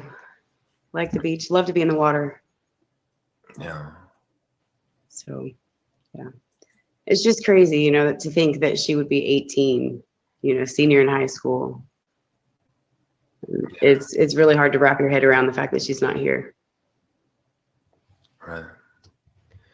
Grotto, do you want to? Oh, I'm sorry, Karen. No, go ahead. Okay, no, I apologize. I thought that I didn't want to force you into saying more than you were. You know, I felt like you maybe need a moment. So, Grotto, do you want to go over, kind of take from there, go over a few questions? Yeah, certainly. So, because I just want to be clear why I'm doing it a little bit different this time, because we've done this with a few different families. I try to walk the line of getting the basics answered for each video, but not having it be where we're asking every guest the same exact question. So that's why I'm kind of letting Grotto take the lead with some of the questions that haven't been asked to the others, while also hearing your perspective, of course, is most important. So that's why Grotto trying it this way. Yeah, definitely. So a lot of the questions I got was from the promotional video, and a lot of them cover the same topic. So I may group a lot of them together. And so it'd be kind of like a topic, and you can just pick from that topic as you want, Carrie. But most of them, I've been asking, you know, it's going on 4 years now, and they've asked about, you know, what is your confidence with the investigation or the investigators? And do you perhaps believe that anyone may be the suspect? Or do you believe that they may know who the suspect is, but they're waiting until they have enough evidence to prosecute? If I had that answer, I might be able to sleep better at night. I find myself wondering every day what in the hell they're doing, to be honest with you. I've wondered since they called the search off. I fear that the case won't be solved. That's like my biggest fear. That's definitely a pretty big fear. And a lot of people have also asked on that note, have you reached out for either your own private investigators, psychics, anything like that, to try to get more information? I've talked to psychics, a lot of people that claim to be psychics. Am I frozen? Nope, you look great on ours. Okay, good. Yeah, you're good on this end, Gary. Okay, on my phone, I'm frozen, but that's fine. So I've talked to psychics. I've gotten pieces here and there. I don't know. I get a lot of communication with Libby. I don't have any answers, though, really. As far as a private investigator, I've always been told that there's not really much they could do. Law enforcement would have to share what information they have in order to be able to get anywhere. And with the ongoing investigation, it doesn't look like that's going to happen. I'm open to it, absolutely, though. I'm open to anything that would help solve this case, because it's just mind-boggling to me that 4 years later it's not solved. That's what I was going to ask, if I could just jump in real quick, Grotto. Is particularly on this case, but really on every case I do, I get a lot of psychics contacting me and saying, like, could you pass along this message? I'm a little hesitant at times because I don't take a stance on it either way. I'm like you, if it is going to help, sure. But I don't, when you get as I kind of grow a little more, I get more and more and more, and they're all saying different things. So I feel like it's not really my place to try to pick who might be right. And so a lot of the families tell me, like, nothing against psychics, but we don't really want to directly hear from them, have them contact the police, things like that. But it sounds like you're a little more open to them if one of them wants to try to contact you. Is that correct? Or what do you Always. I'm always open. Yes. Because there is that slim chance. And I feel like if someone actually makes a psychic connection, then, we'll know. It'll be obvious. So there's always that chance that it could happen. Why not exhaust every possibility there is?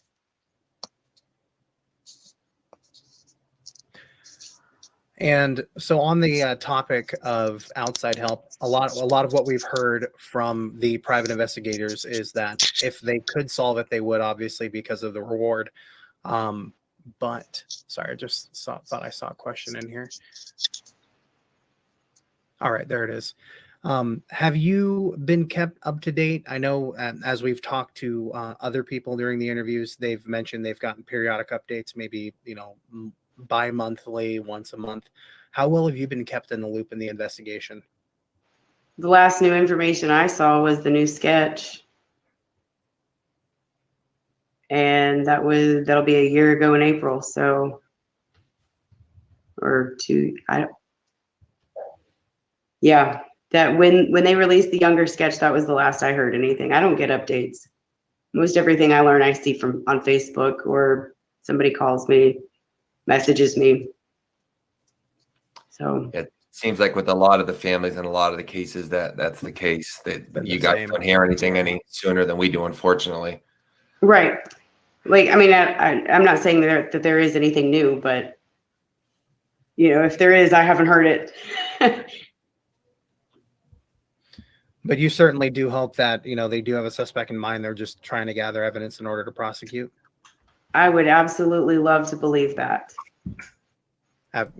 Coming on 4 years. It's believe is starting. Remember, you can't spell believe without LIE, but you have to keep on believing. Yeah, I'm pretty sure this was right before they found the shots information, way before the information was released, but I don't know the specific date in 2020 when this was released, or else I'd have a better idea. But I think this was when they were right on the brink of finding out new information. Anyways, I got the links in the description, guys. Made it through about as much as I can do today. We've been on here for a long time. I want to say thank you guys for being here. I will be back on tomorrow. Thank you, mods, for helping it be so chill. Thank you guys for being a part of the conversation. I'm going to go get some food. I'm kind of hungry. Yep, I will see you guys tomorrow. Thank you so much.